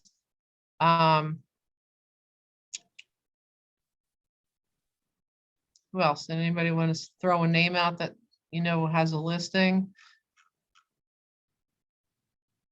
Hold on. Maybe Deb. Okay. Beth Sager, maybe. Oh yeah, let's go Beth Sager. All right. Lexington office. Oh, right. Oh, yeah, she's not in the, there's several offices that under this brokerage, so let's go to Jen Giroux. I hear she's fabulous. She only has 1 listing. Look at this girl. What a slacker. So have 1 listing. Let's see where it is. Listings in Maynard. She has a listing though. That's what I'm looking at. Do you guys understand the point that I'm trying to make here? Do some research. MLS can tell you a lot. MLS is a real pain. I'm going to stop sharing and then I'm going to share this again. Not that. This. Let's see how I do this, Mike. We're getting, I'm a little slow after this break here, aren't I? Share screen. Woo! There you go. I did it. Okay. All right, so agent to agent referrals. Somebody please say something. MLS is your friend, and you can look up people that do business in the town that you need to find something for a buyer. Is that helpful? Absolutely. And I would say, you can even think beyond our local market. One of the things we're doing in our training right now, building our database, is trying to take time every day to find agents around the country and put at least 2 in each state and get it into your command and into your referral network. And to Jen's point, I know that we're getting back in person for family reunion or doing it virtually, but those are amazing opportunities to get to know other agents in the KW world that are in different locations that you can start working on referrals with. Yep. When I went to, I don't know, one of the 2, family reunion or mega camp, the hotel we were staying in, you needed to take a bus to get to the convention center. I was on the bus pre-COVID, and this guy got on, and the bus was jam-packed. So this guy sat next to me, and we started talking. They're all agents. He was from New Jersey. We started talking. I've sent him 2 referrals. He sent me 1. And then somebody in our office yesterday said, does anybody know anybody in Morristown, New Jersey? I didn't know if that was my connections area, so I texted him. It wasn't, but he sent me somebody that was, and I sent it to the woman in our office. And then it was a touch for me to reconnect with this guy from New Jersey, because he's going to family reunion next month, as am I. And we're going to meet up for drinks. So it's really cool. It's fun. And I also follow him on Instagram and Facebook. He does, what does he call it? Just a Tip Tuesday. And he does like a quick real estate tip, and he's fun and funny. And he, like, if he's doing, his son, he's got like a 10-year-old, his son does a joke every Tuesday. And it's adorable. It's just really sweet. And he has so many followers, and he does a ton of business. So you can take some of their ideas and use it as their own. First of all, because you're not really in the same area. And anyway, he's a funny guy, and it's really a good time. Okay. And I know I'm crazy for going. I'm going to Florida family reunion next month. I don't care. I'm climbing the walls. And if I don't get out of the house and sleep in my own bed in a hotel room by myself, people at home are going to start getting hurt. So that's why I'm going. All right, door knocking. We talked about this. Do you guys want me to continue talking about that or no? Nah. Move on. Move on. All right, agent to agent. I belabored that. Okay. Command. Mike, you want to take this over, and I'm going to chime in because I'm finally starting to take advantage of this. You want to talk about this? Yeah, so what's really cool about this in Command especially is when you go in to find a referral partner, you get the whole map of the United States. Okay, and part of that is that you can search right down to the market center level for a particular area to try to find recommendations for referrals. The other thing that's really neat with this is on that map search, instead of searching by agent production, which it defaults to, is you can actually switch it to what's called a referral pattern. And Jen, if you're all right sharing your screen again after I do this, I can jump in and show you guys this real quick, because I think this is super cool. And all right, so what do you want me to stop sharing? Yep, stop sharing, and you're gonna let me share. I'm gonna share my screen. There we go. Cool. Can you guys all see my screen? No. Loading Oh, up. it's blank. Loading up now. All right. It says that's it cool. has started. It has started.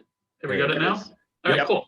So I'm gonna, so if I click on the red KW up here in the corner, it expands the menu. And if I go here to referrals, I can load up referrals. And then you can go to the map index tab here. So this will bring up the whole map, like I said. Okay, so you can search, by production. What you can also do is you can search by referral patterns. This is slick, right? Awesome. So I can now see all the referrals that are coming out from my area. Where are they going to, right? like, so people are referring all over the place, right? They're referring to Dallas, they're referring to Washington, Chicago, Washington, DC. But what we can also do is we can flip this. So we can do the sent. So where are referrals coming from, right? Or I'm sorry, received. So these are where referrals are coming into our area. Okay, so maybe you want to do your social media, maybe do some marketing in these areas to be the agent of choice in the Boston area or the New England area, excuse me. Okay, so you can see there are referrals coming from San Antonio, from Phoenix, from Portland, from Idaho, right? All coming in. So just another way to use command and a tool for, doing up those referrals, which I think is cool. That's Super awesome. cool. And there's so much information. Mike has a YouTube page that teaches you how to do all of these things. So my recommendation would be pick one thing that you want to focus on as far as tech, something that, I mean, you could be, if you're not from the area that you currently live in, start focusing that command search tool where you once were, where you lived, where you grew up. If it's a different place, start reaching out to those people and get some referrals. It's great, but it can be overwhelming. I am just starting to actually start using some of these amazing things that Mike has taught us. So for example, are you interested in this? Let me share my screen to make sure I am still not getting way off target here, which is very likely. Okay, prospecting command referrals. Okay, so I have a listing, right? I'm going to show you just on my phone because I can't figure out how to put that up on the screen. But let me see here. Hang on.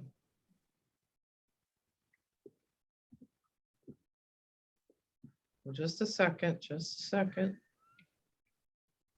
Keller Williams leads. All right. I don't know. It's just not really going to help. This is my my email every time. So when I have a listing, the person, somebody on my team, her name's Roseanne. She does the marketing. She does all the posts on Instagram and Facebook and everything.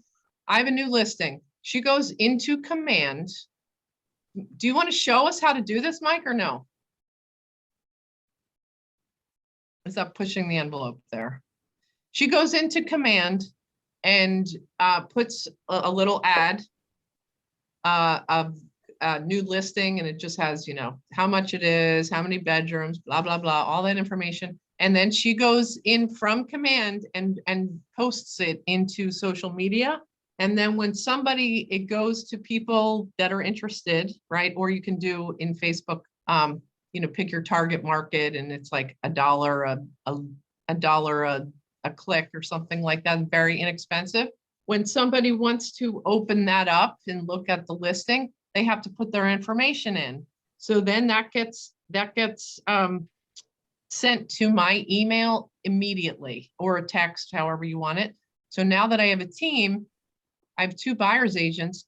We alternate. Roseanne can go in and alternate who gets the next lead. So one goes to Nancy, and then so Nancy got a lead. The next lead from social media is going to go to Maureen. And I can track when they're contacting them, when they're calling. So I will say these leads are not, this isn't something I'm not exaggerating. We probably, from that one listing, we've gotten 40 leads, maybe more. It takes time to contact them. Sometimes people just want to open up the damn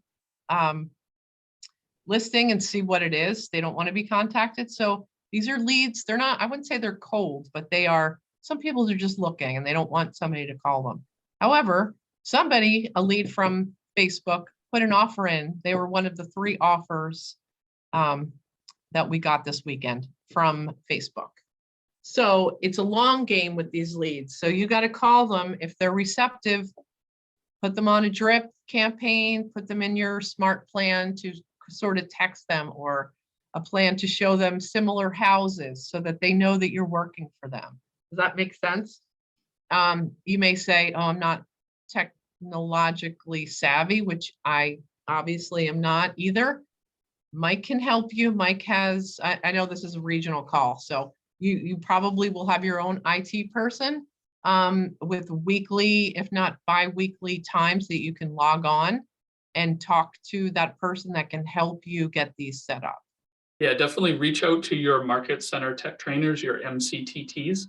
And you can also keep an eye out for the emails that we get from the region that have the regional tech sessions, and those happen every week. So there's a little piece of tech that we break down for you both on the regional level and also check with your market centers. Mm-hmm. So again, this is all overwhelming and it's a ton of information. I promise you, you will get there. It's, again, I've been doing this for a little bit and I'm just now chiming in on the opportunities that Command has. The other thing that's awesome about Command is known as, is called a CRM, which is a way of tracking your leads. There are a ton of CRMs that are great for real estate. Command is free. Think a small fee on your monthly office fees, if I'm not mistaken, but it is free. It's amazing, and it is changing and improving every day. And it's Keller Williams specific, so they know how this brokerage operates, and they're making it very, very easy for us. Open houses. Prepare for an open house. I'm going to go into detail. Do you guys want that? Can you guys just respond? If you don't want me to, we'll move on. Yeah, let's go over it. Yes. Okay. All right. Open houses. I'm looking around. So I have open houses are huge. I mean, people are coming in to see you. That's amazing, right? I mean, you are not calling anybody. You are opening the door for, if it's not your listing, the agent that has the listing has already done all of the marketing. So what I mean by marketing is, so firstly, it's in MLS, right? MLS has, you may or may not have set up a buyer in MLS to receive listings. Yes. Can't even see you. That's what I can't stand about this, Mike. I can't even see if you guys are nodding your heads or not. I'm going to assume you're nodding. That We're nodding. Okay, set up in a feed. So this new listing that came on in Maynard, once I hit live in MLS, I get to see all of the people that you guys, your buyers, popped up in my feed as being a match for my listing. So for this Maynard listing, I think there were 1,500 buyers that received the information on my listing. I don't have their contact information. I have the agent's contact information. So I can do what's called reverse prospecting, which means I have a list of the agents that have the 1,500 buyers that are a match for my listing. I can send them an email. Please come to the open house. Even though they already have the information, it's a personal touch to that agent. And it may just be a reminder to them, oh yeah, I should call my client, tell them to go to that open house. So there's a lot of homework that goes along with having a listing. If you want to maximize, if you want to get those 3 leads that I said I always try to get, or 3 new clients from my listing, this is what I do. So we're doing reverse prospecting. We're doing Command Facebook ads and getting those leads from Facebook through Command. So they're basic. And the nice thing about that Command is those leads go automatically into my database and we can adjust them accordingly. So that's huge too. Preparation, I am printing out so a marketing brochure. I'm trying to see if I have one handy. Of course I don't. A marketing brochure that has all the information on the listing. So for this one, I knew it was going to be busy. So I had 75 brochures printed out, and I use a marketing person in our office, not the person on my team. I use the office. They can put a brochure together from your MLS pictures and all of the information. So they do this all the time. So they can do them relatively quick. and print them out right here at the office, and I can just pop in and pick them up for the open house. The other thing that I print out is usually about 20 in this market, 50, just the main sheet in MLS that has the price, the taxes, the amount of bedrooms, the square footage, the acreage, all that stuff. In case I run out of brochures, people can pick that up and have the information that they need. They also have it on their phones, but I just like to be prepared. The other thing, and it's also good when you have helpers at your open house that they have, it's a cheat sheet on square footage. People will come in and say, oh, when was the roof put on? When, you know, all that information we have.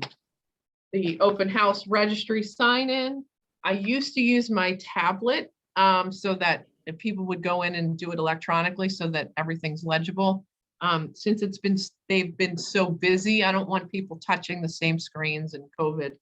Plus, the line is so long, it takes too long for people to fill their stuff in on the tablet, and there's like a bottleneck. So I have them sign in.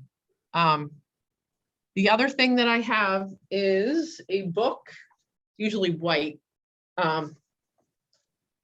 that I have the MLS sheet in here, and this is for people to browse when they come to the open house. They open the book. It has information on the things that are going on in the town, maps of conservation land, the names of the schools. You have to be very, you can't speak of the schools so much, but it just has the name and, you know, maybe the population. It has the lead paint disclosure in there if the house was built before 78. What else did it have? Updates, anything about the house, plot plans. Seller's disclosure. Seller's disclosure, Title V, if it's a septic system, you name it. If they've had water tests done, it's in this book, because the more information you provide, the less calls you're going to get from agents, especially when it's a super busy open house. And for me, if I answer every single call I get or return the voicemail, when you have 10 voicemails, it's annoying because you got to listen to the damn voicemail and then you got to call them back. I try to just have as much information as possible. Also, you'll notice in MLS, there's the paper clip. So if you're in a listing, if you're in a particular house in MLS, up in the right-hand corner, there's a paper clip. That paper clip should have the lead paint disclosure. It should have, I don't know if they have floor plans done, any kind of extra information, field card, tax information, whatever. That is helpful as a buyer agent to have information to share with your client. It just helps them weed out if this house is going to work for them. Is it in a flood zone? All that stuff. An agent in our office, Deb Kolart, does an amazing job of, she's got probably 20 attachments in the paperclip, which is great because you don't have to call her and ask questions because she's got it all right there. So that's when you see this preparing is going to the town hall, finding out any information that the town has on that property, what permits have been pulled. The more information you have on the house, the more, in my opinion, appealing the house is, because it looks like if they pulled permits, it looks like they've taken care of the property. I can tell you exactly how old the roof is. Does that make sense? Prospecting, then we talked about, okay, so let me go back to the open house. So to the open house, my marketing person puts that book together that has all the information. She prints out the open house, or you guys can do this too. I don't have to say she does. I do this too. Print this out. I always have extras because sometimes it's really busy and you want people to stay uniform and make sure everything is legible. Always fill out the top, like the name of the house that you're doing the open house for, who represented it.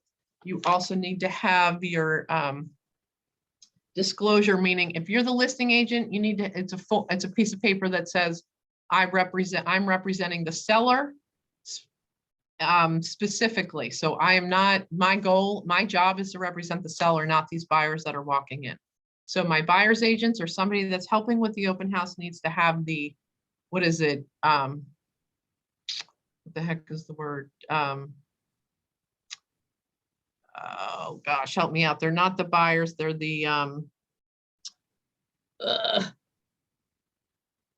Peter.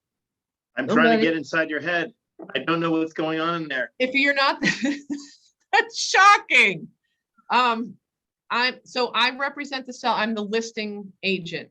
Then Yeah. there's the buyer's agent, and then there's the person that's Facilitator? facilitator. Thank you. Oh my You need gosh. to have, thank you. You need to have that form that says that, and it has to have your license number on there. Staying above board and having everything correct really makes you stand out and avoids any trouble with the real estate board.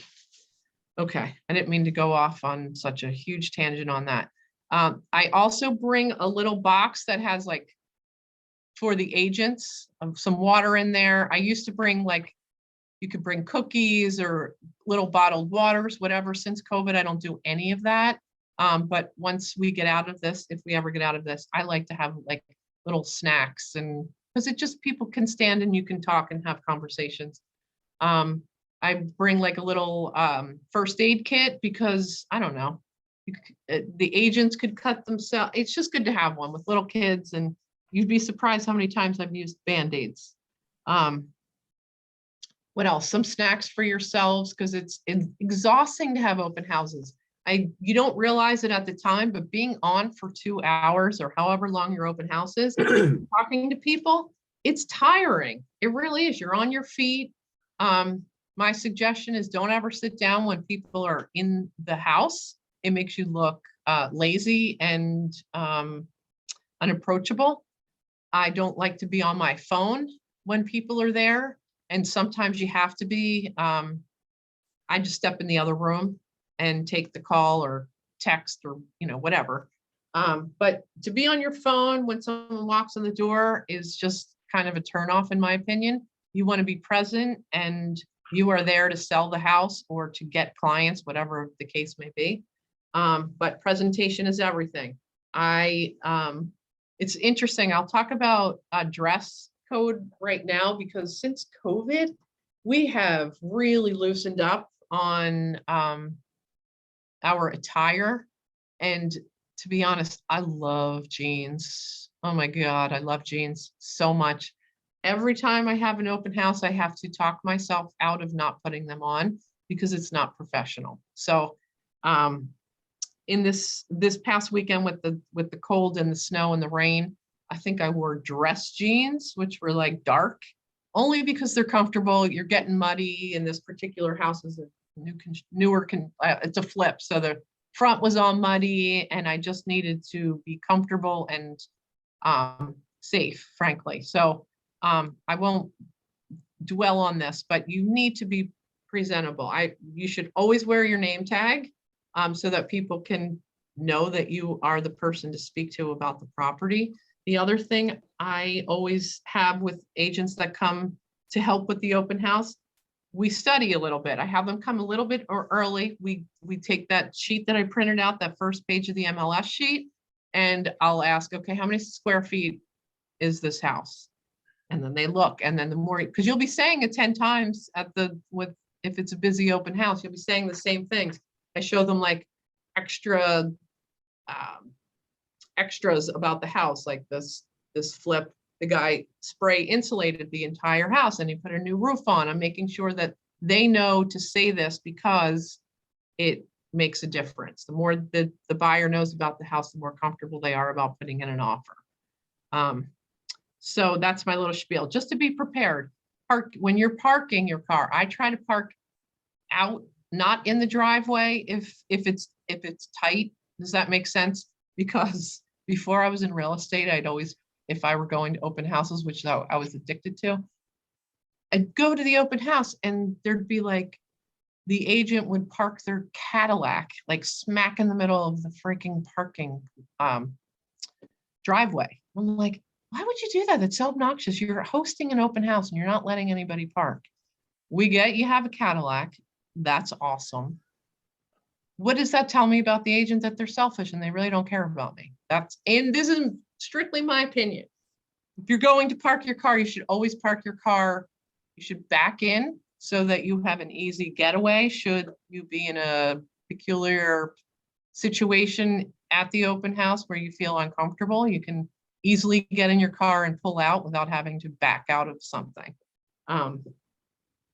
And so if in this case, this house this weekend was on a busy road, I told the agents we park on the side street so that people coming to the open house can utilize the front driveway and the front of the house. So that's just do what you want. That's my 2 cents. Jen, just a quick accent on some of this stuff. The amount of thought that you put into these just speaks to how important an open house is. There are so many things going on in this 2-hour, maybe sometimes 3-hour window of time. You're not just marketing the house. It's almost a job interview because you never know who's coming through that door. You have to be ready. And when you said you're so exhausted after it, you're on. You're there to work. You're there to interact with everybody, bring value. So it is exhausting. You know when you've done a good open house because you're wiped out after.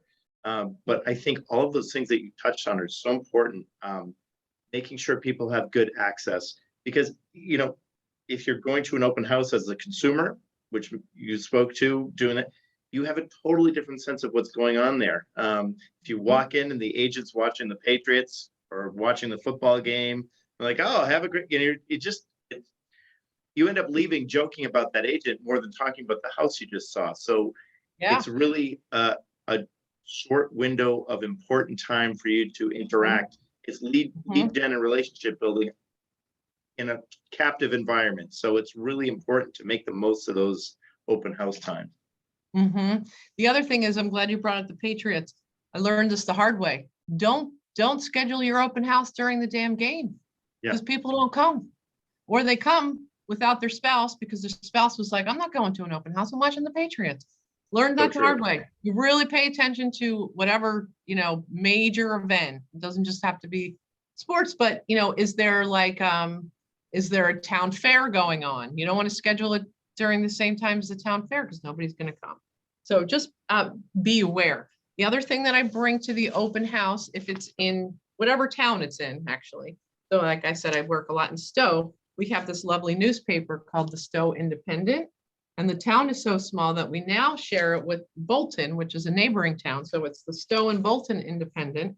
I bring this paper to the open house and I open it up to the police blog, which is absolute ridiculousness.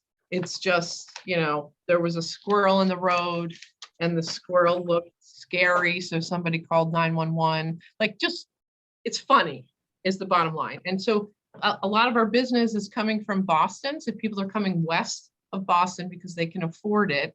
And they live in the city and they need to know that this is a small town. It's a farming community. I mean, we're not necessarily country bumpkins, but it is night and day between Boston and Stowe in your everyday life. So it's just sort of an introduction to some of them. And there, I will say, some people move here from Boston and they're like, this is not for me. If I get one more mosquito bite, I'm gonna lose my mind. So I think it's also important to sort of let them know that it's different here. Apple orchards, golf courses, mosquitoes, like all those things. We're trying to interview them too because you want them to be happy. Does that make sense? And then the other thing is I read that paper cover to cover every Wednesday because I know what the heck's going on in town. I know that there was a fire on whatever street. You want to see if those people need help, or if you know them, you'd want to be able to help your friend if you didn't know that they were hurt or something else. Hopefully they're not hurt. Anything, a positive thing, like your friend's son is on the cover of on the back page for hockey. You want to say, oh, I saw Jack in the newspaper. That's awesome. Anyway, that's it. And quick question on open houses in the chat. What do you do with people's shoes? Taking them off, putting them back on. Where do you put them when they're walking around the house? That's a big part. Booties. So you want to order booties. They're relatively inexpensive. I think it's called blue shoes or blue booties that Yeah, you can whatever order. you do, get the ones that have the traction piece on the bottom and not the ones that are for paint white ones. coveralls. If you're on hardwood floors, your people will slip. Yes. And you want to get the largest size possible because especially now people have the big boots. It's a pain in the neck to take your shoes off. It is. Actually, I'm glad you brought this up. The other thing, if I have buyers and we're looking at, let's say 3 or 4 houses at once, that day, I tell them to wear easy shoes. So like clogs or flip-flops or slides or something that when they walk in, they can easily take their shoes off. And, to maybe wear socks so that they're not walking around barefoot if that makes them uncomfortable, because it is a pain. So actually, this weekend, it was crappy weather. Everybody had to, it was a vacant house, so there wasn't anything to sit on. So the second day I brought a little bench for people to sit down on and put their booties on and off, because it's brand new floors and you want people to take their shoes off. So thank you for bringing that up. So I make sure I have enough, because in these times, one time I just did not have enough booties and I went through them in like 10 minutes and then it was a mess. Floors were soaking wet. You might want to bring some extra old towels to wipe down at the end of the open house.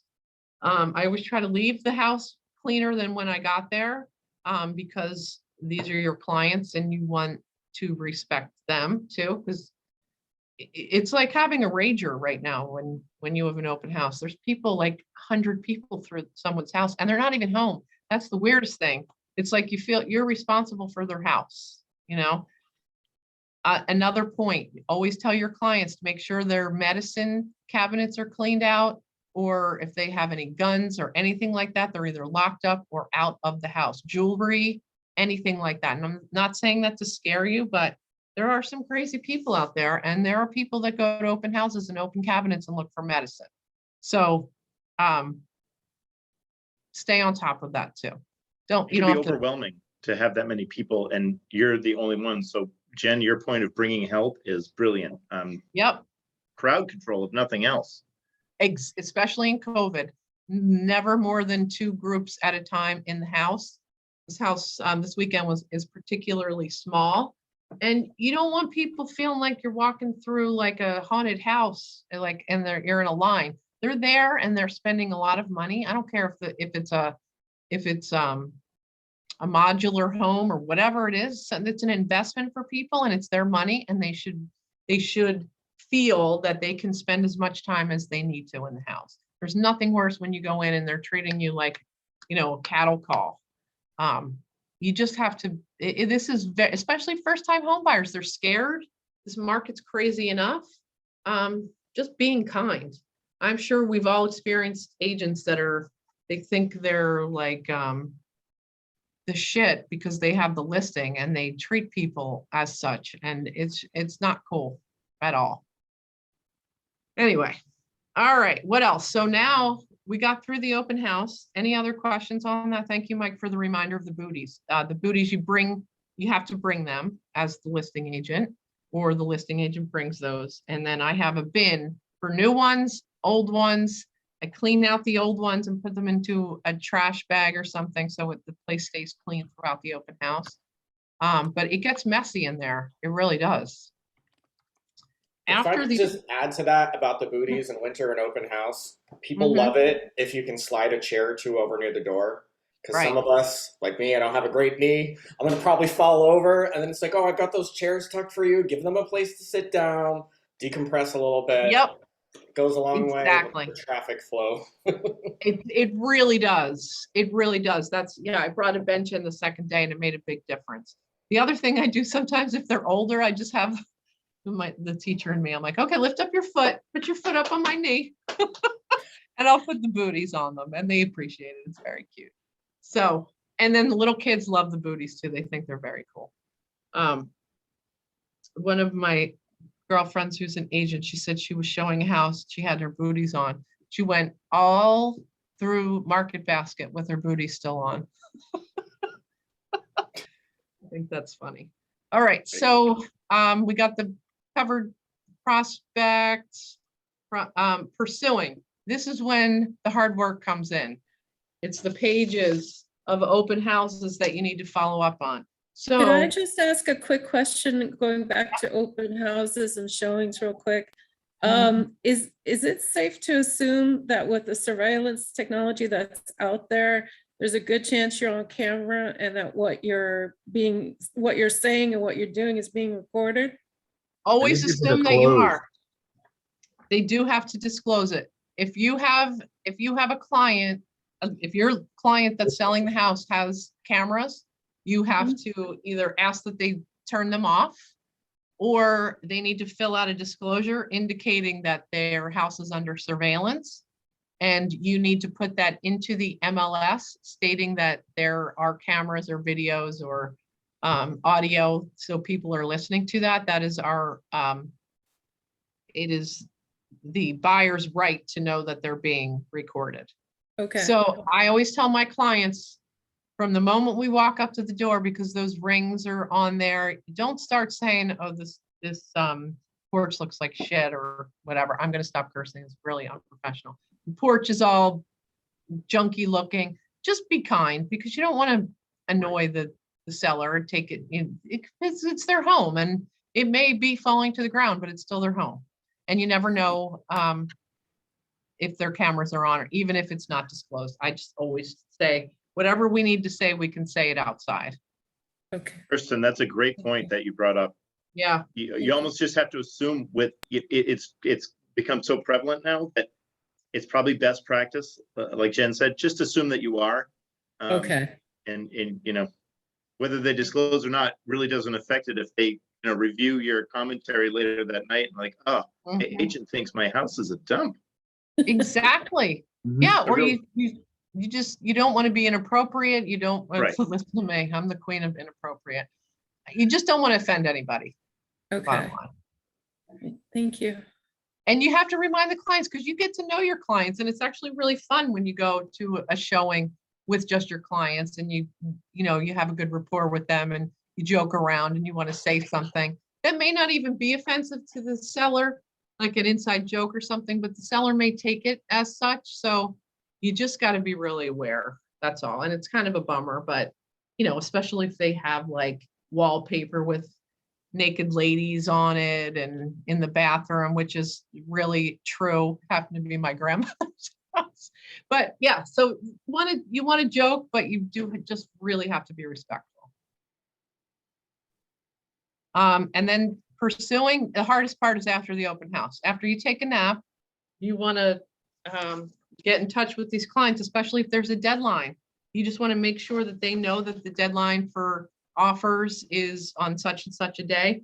With that said, if they sign in and they say, yes, they have a real estate agent and they have the agent's name on here, reach out to the agent. Do not call their client. It is not cool. So you have to be cognizant of that. It will get you in trouble. You don't ever want to step on other agents' names. Oftentimes people will write an agent's name in and then let's say that the client will reach out to you anyway. You need to say, look, if you have a contract, I'm going to talk to the agent. Or they may say, haven't been happy. And this happens a lot, especially in this crazy market. I've been looking for a house for 3 years. You seem to do a lot of business in your town and you know what you're talking about, blah, blah, blah. I'll say, that's fine. You just need to have a conversation and end your relationship with your other agent. It's just a respectful thing to do. Worst thing to do is piss off another agent, especially me. Don't do that to me. I'm coming for you. All right. That's it. Just all about being a good human being for the most part. So pursuing the open house afterwards, this is the long game. This is where I'd say statistically from experience, when you get a lead from an open house, you're talking a year. You need to stay in touch with them for a solid year. Am I wrong? Does anybody else on this call agree or disagree with that? You might get lucky writing an offer, but for the most part, these people are just getting their feet wet. Yeah, I mean, at a bare minimum, put them on a monthly neighborhood nurture smart plan in command and use the neighborhood that open house is in as their neighborhood. You may be glossing over what Mike just said. Call your IT person and let them show you how to do it, or watch the YouTube videos, because that is huge. The smart plan is working for you, and you don't even have to do anything.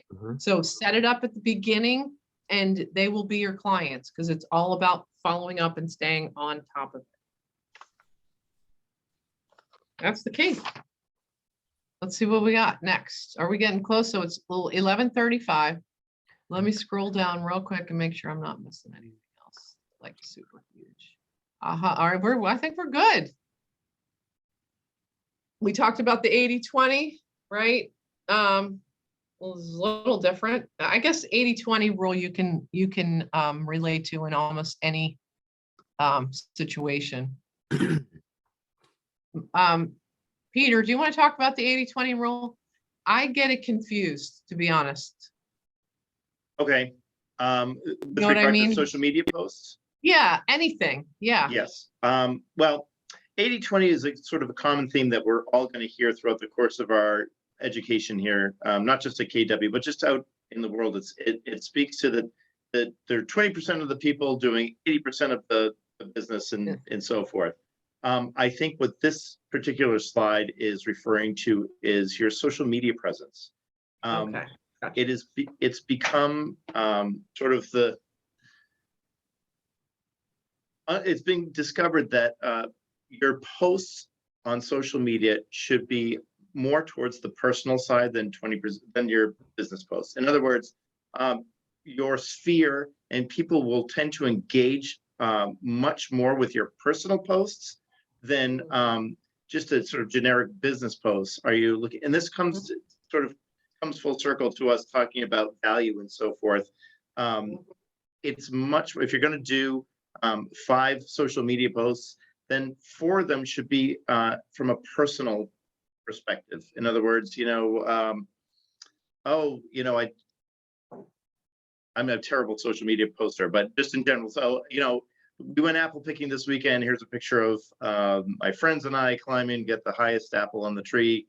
Has anyone been to honeypot orchards? It's great. And then you put a link to there and you sort of engage a conversation, or you start a conversation that people will engage with. If you're just posting, Peter Valancourt, list with me today, over and over again, that becomes white noise. And quite honestly, it's not really interesting. Right. Right. I get just it. So who's next? Yeah. Yes. Thank you. Yeah. Well put. I'm sure Mike has some very valuable info to add to this too, because I do. And it's social media. It's not all about just posting to social media. Okay. There's a wealth of information that's out there. And especially as you're trying to build relationships with your clients, there's a key piece of information that Facebook holds that is stellar for you to use. Does anybody know what that is? It's one piece that you probably don't know about somebody, but Facebook has it. Birthday. Birthdays. Facebook tells you about this every day when it's somebody's birthday. Okay, that means that they're in there. And if you search your friends lists or anybody who you look at their profile page, you can see the month and day of their birthday. All right, that's how you can put those into your database real easily without even having to reach out.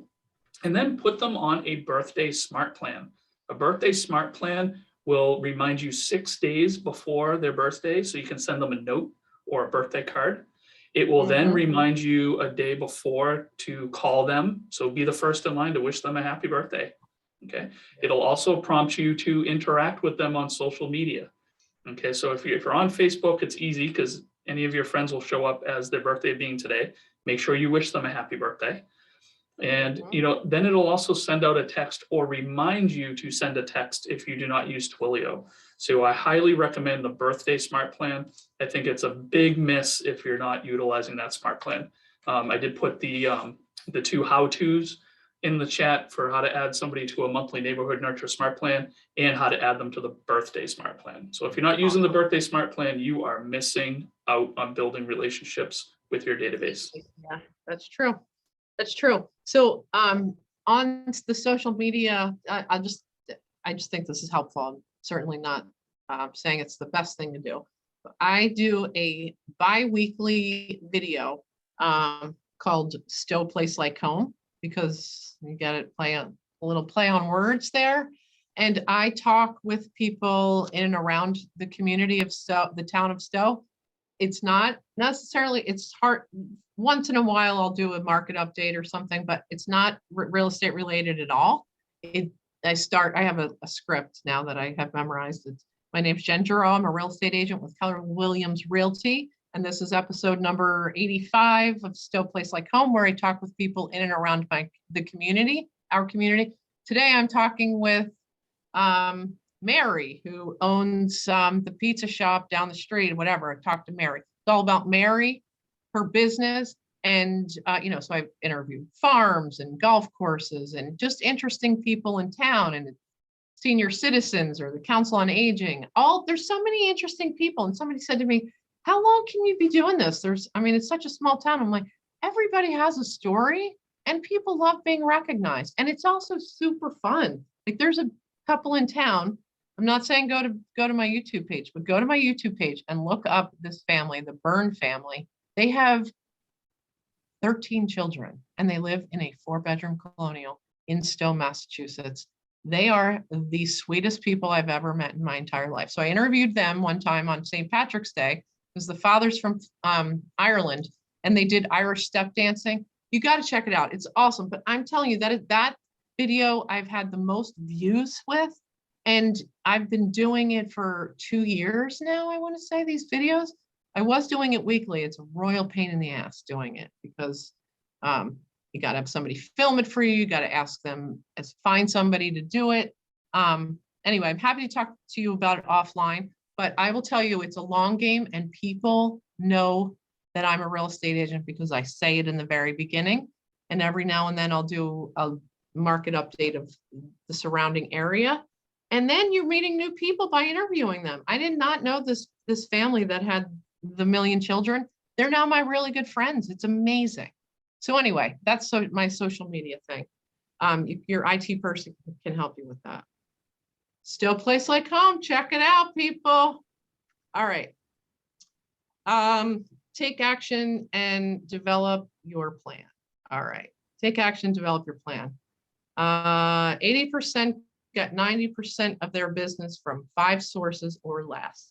This is tracking your numbers. So command is what will do it. So when I first started and I got business, I didn't know it. I didn't track it. I just, great.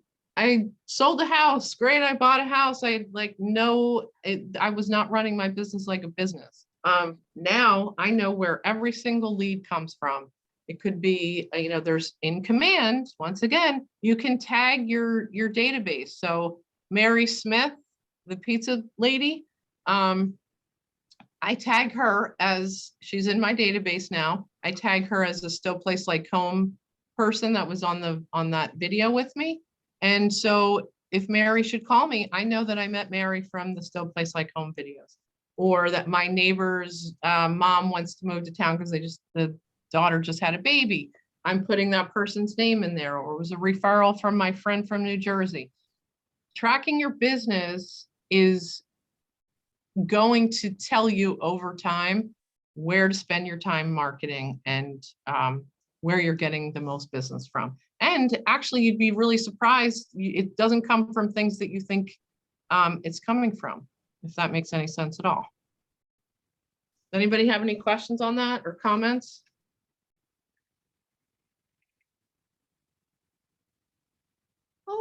Okay. Take action and develop your plan. List, prioritize, focus. All right, we talked about all these, I believe. Door knocking, call to your sphere. The sphere is they're your people, like the people that are in your world. Agent referrals, we talked about that. 19 Connect newsletter. I don't really know what that is. FSBOs, talked about that. Open houses, social media, sign calls. We didn't talk about the sign call. So the listing I have in Maynard, I had a coming soon sign on up because it was on a busy road. I had that up for probably 10 years, coming soon. So many calls. I'd say I probably had 2 calls a day at least. Some calls were like, one guy was like, when are you putting that damn thing on the market? You've had coming soon forever. I said, don't usually leave. I usually like to have a coming soon sign up for no more than 8 days, but this is a flip. So it was supposed to be done on a certain date and it wasn't, blah, blah, blah. You get calls off of those signs. So call them back. Website registrations, people will see your sign or go to your website or type your name in. People can go onto your website. I believe every office, correct me if I'm wrong, Mike, sets up a website for you and people can connect with you through your website. Yep. Client parties. This is, I have not done this yet. Basically you invite people that you've done business with to do cool things, like going to the Apex. I don't know if you know what that is, like doing cool things together, taking them bowling or having a picnic at your house or renting a roller skating rink or whatever. It's just basically appreciating your clients. That can get a little pricey. A little hack for that is to network with your lenders. They oftentimes will help you pay for some of these events because they'll co-sponsor it with you. I think client parties and that type of networking with other lenders and attorneys and things like that, it could be a whole nother Zoom call, which I would love to do because that's my favorite. Prioritize social media, door knocking, 19 connect newsletter again. I don't know what's those, open houses, sign calls we talked about. Okay, so they're saying, okay, you got the listing, you prioritize what you're going to do, and then you focus on not all 10 things, but things that make the most sense to you. And I'm looking over here is probably the least expensive, right? Social media, relatively free. Door knocking, relatively free, other than your time. Phone calls, free. Newsletter. I think that's the newsletter that the office can help you with. Correct me if I'm wrong. Open houses, a lot of effort, relatively free.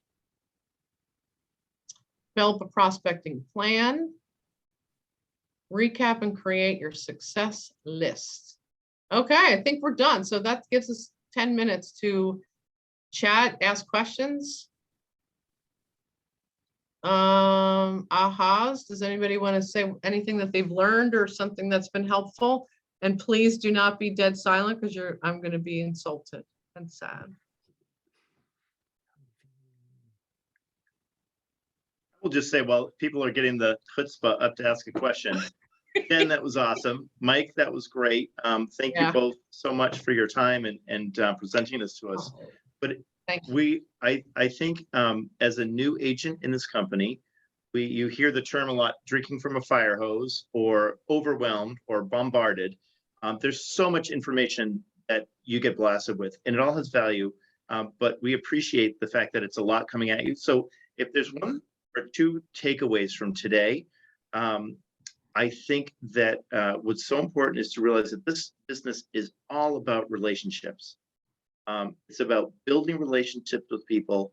At the end of the day, people list their homes with people that they like and trust. So we have all of these wonderful tools at our disposal to learn about and to use. But the most important or the common denominator in all of this is you, and building those relationships and being consistent with that process, and really trying to work into, you want your sphere to think of you when it's time for them to buy or sell. And the way to do that is be purposeful, nurture those relationships, and don't sit on the sidelines and wait. That's not a strategy. Hoping for that phone to ring is not a strategy. You've really got to be proactive in your business, especially in this time where listings are gold for us. So thank you everybody for your time today. I think this was a great presentation, Jen. Awesome job. Oh, thank you. So yeah, my aha is for a new agent. I'm pretty new. I just got my license in April, but I have my wife who's been in the business for 4 years now, so I kind of lean on her. That helpful. But one thing I got learning from all these classes, I know we're all overwhelmed with information and all these tools.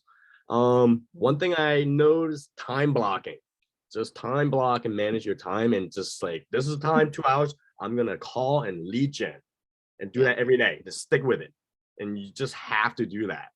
That is the most important thing that I got out of all these classes, Bold, Ignite, all these other things. It's all about time management, time blocking, and it's practice, habits, mindset. So yeah, so that's what I would recommend, is just to organize and just pick one thing and just kind of run with it, and then figure out the next thing, and then do that, because you can't do everything at once. It's impossible. Right. Yep. Fact.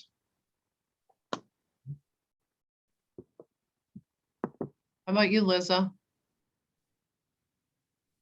I think the biggest takeaway I get, particularly from you, is that you reach out to the community and think about ways that you can really help people and come from contribution. You hear it over and over, come from contribution, but you really demonstrated a bunch of ways that are not really difficult to do and could be kind of fun. Yeah, do what you like, and it's easy. Very true. Anybody else? Stacy, how about you?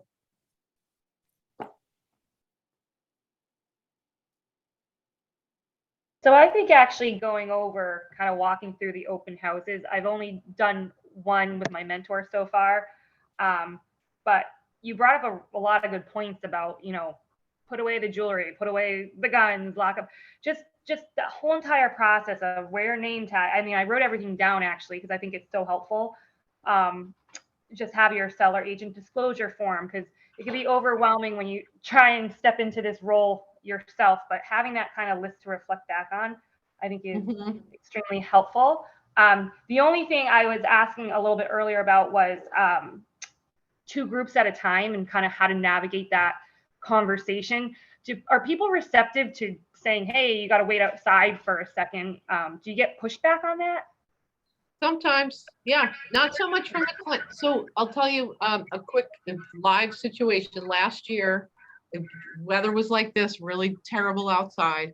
The price point was before I even got there was a line of cars ready to go to this open house. So I had 2 other agents, and we all had a job. One was going to be by the door, one was going to be in the kitchen, and the other was kind of a floater. My job, so I wore boots. My job was to be outside, because my responsibility is my seller and the people going through that door and their safety. So everybody had to have a mask on. I kid you not, the line was down the street to get into this open house. I had a freaking neighbor call me in the middle of the open house. I shouldn't have even answered the phone. I don't even know why I did. This guy is ripping me a new one. Told me he called the police. Nobody's wearing masks. We were out of booties. The place was a mess. It was extremely stressful. So I had several times to tell people to back up and just give people space. And they're even outside. And the guy I couldn't say anything to him. I wanted to say lots of things to him, but I just yesed him to death and apologized and all of those things. And it happened to an agent this weekend. The police came and shut her open house down. That's how crazy this market is. It's dangerous. I mean, there's cars parked everywhere. That's why I anticipate it being busy and have extra help. I wish I had a solid answer for you.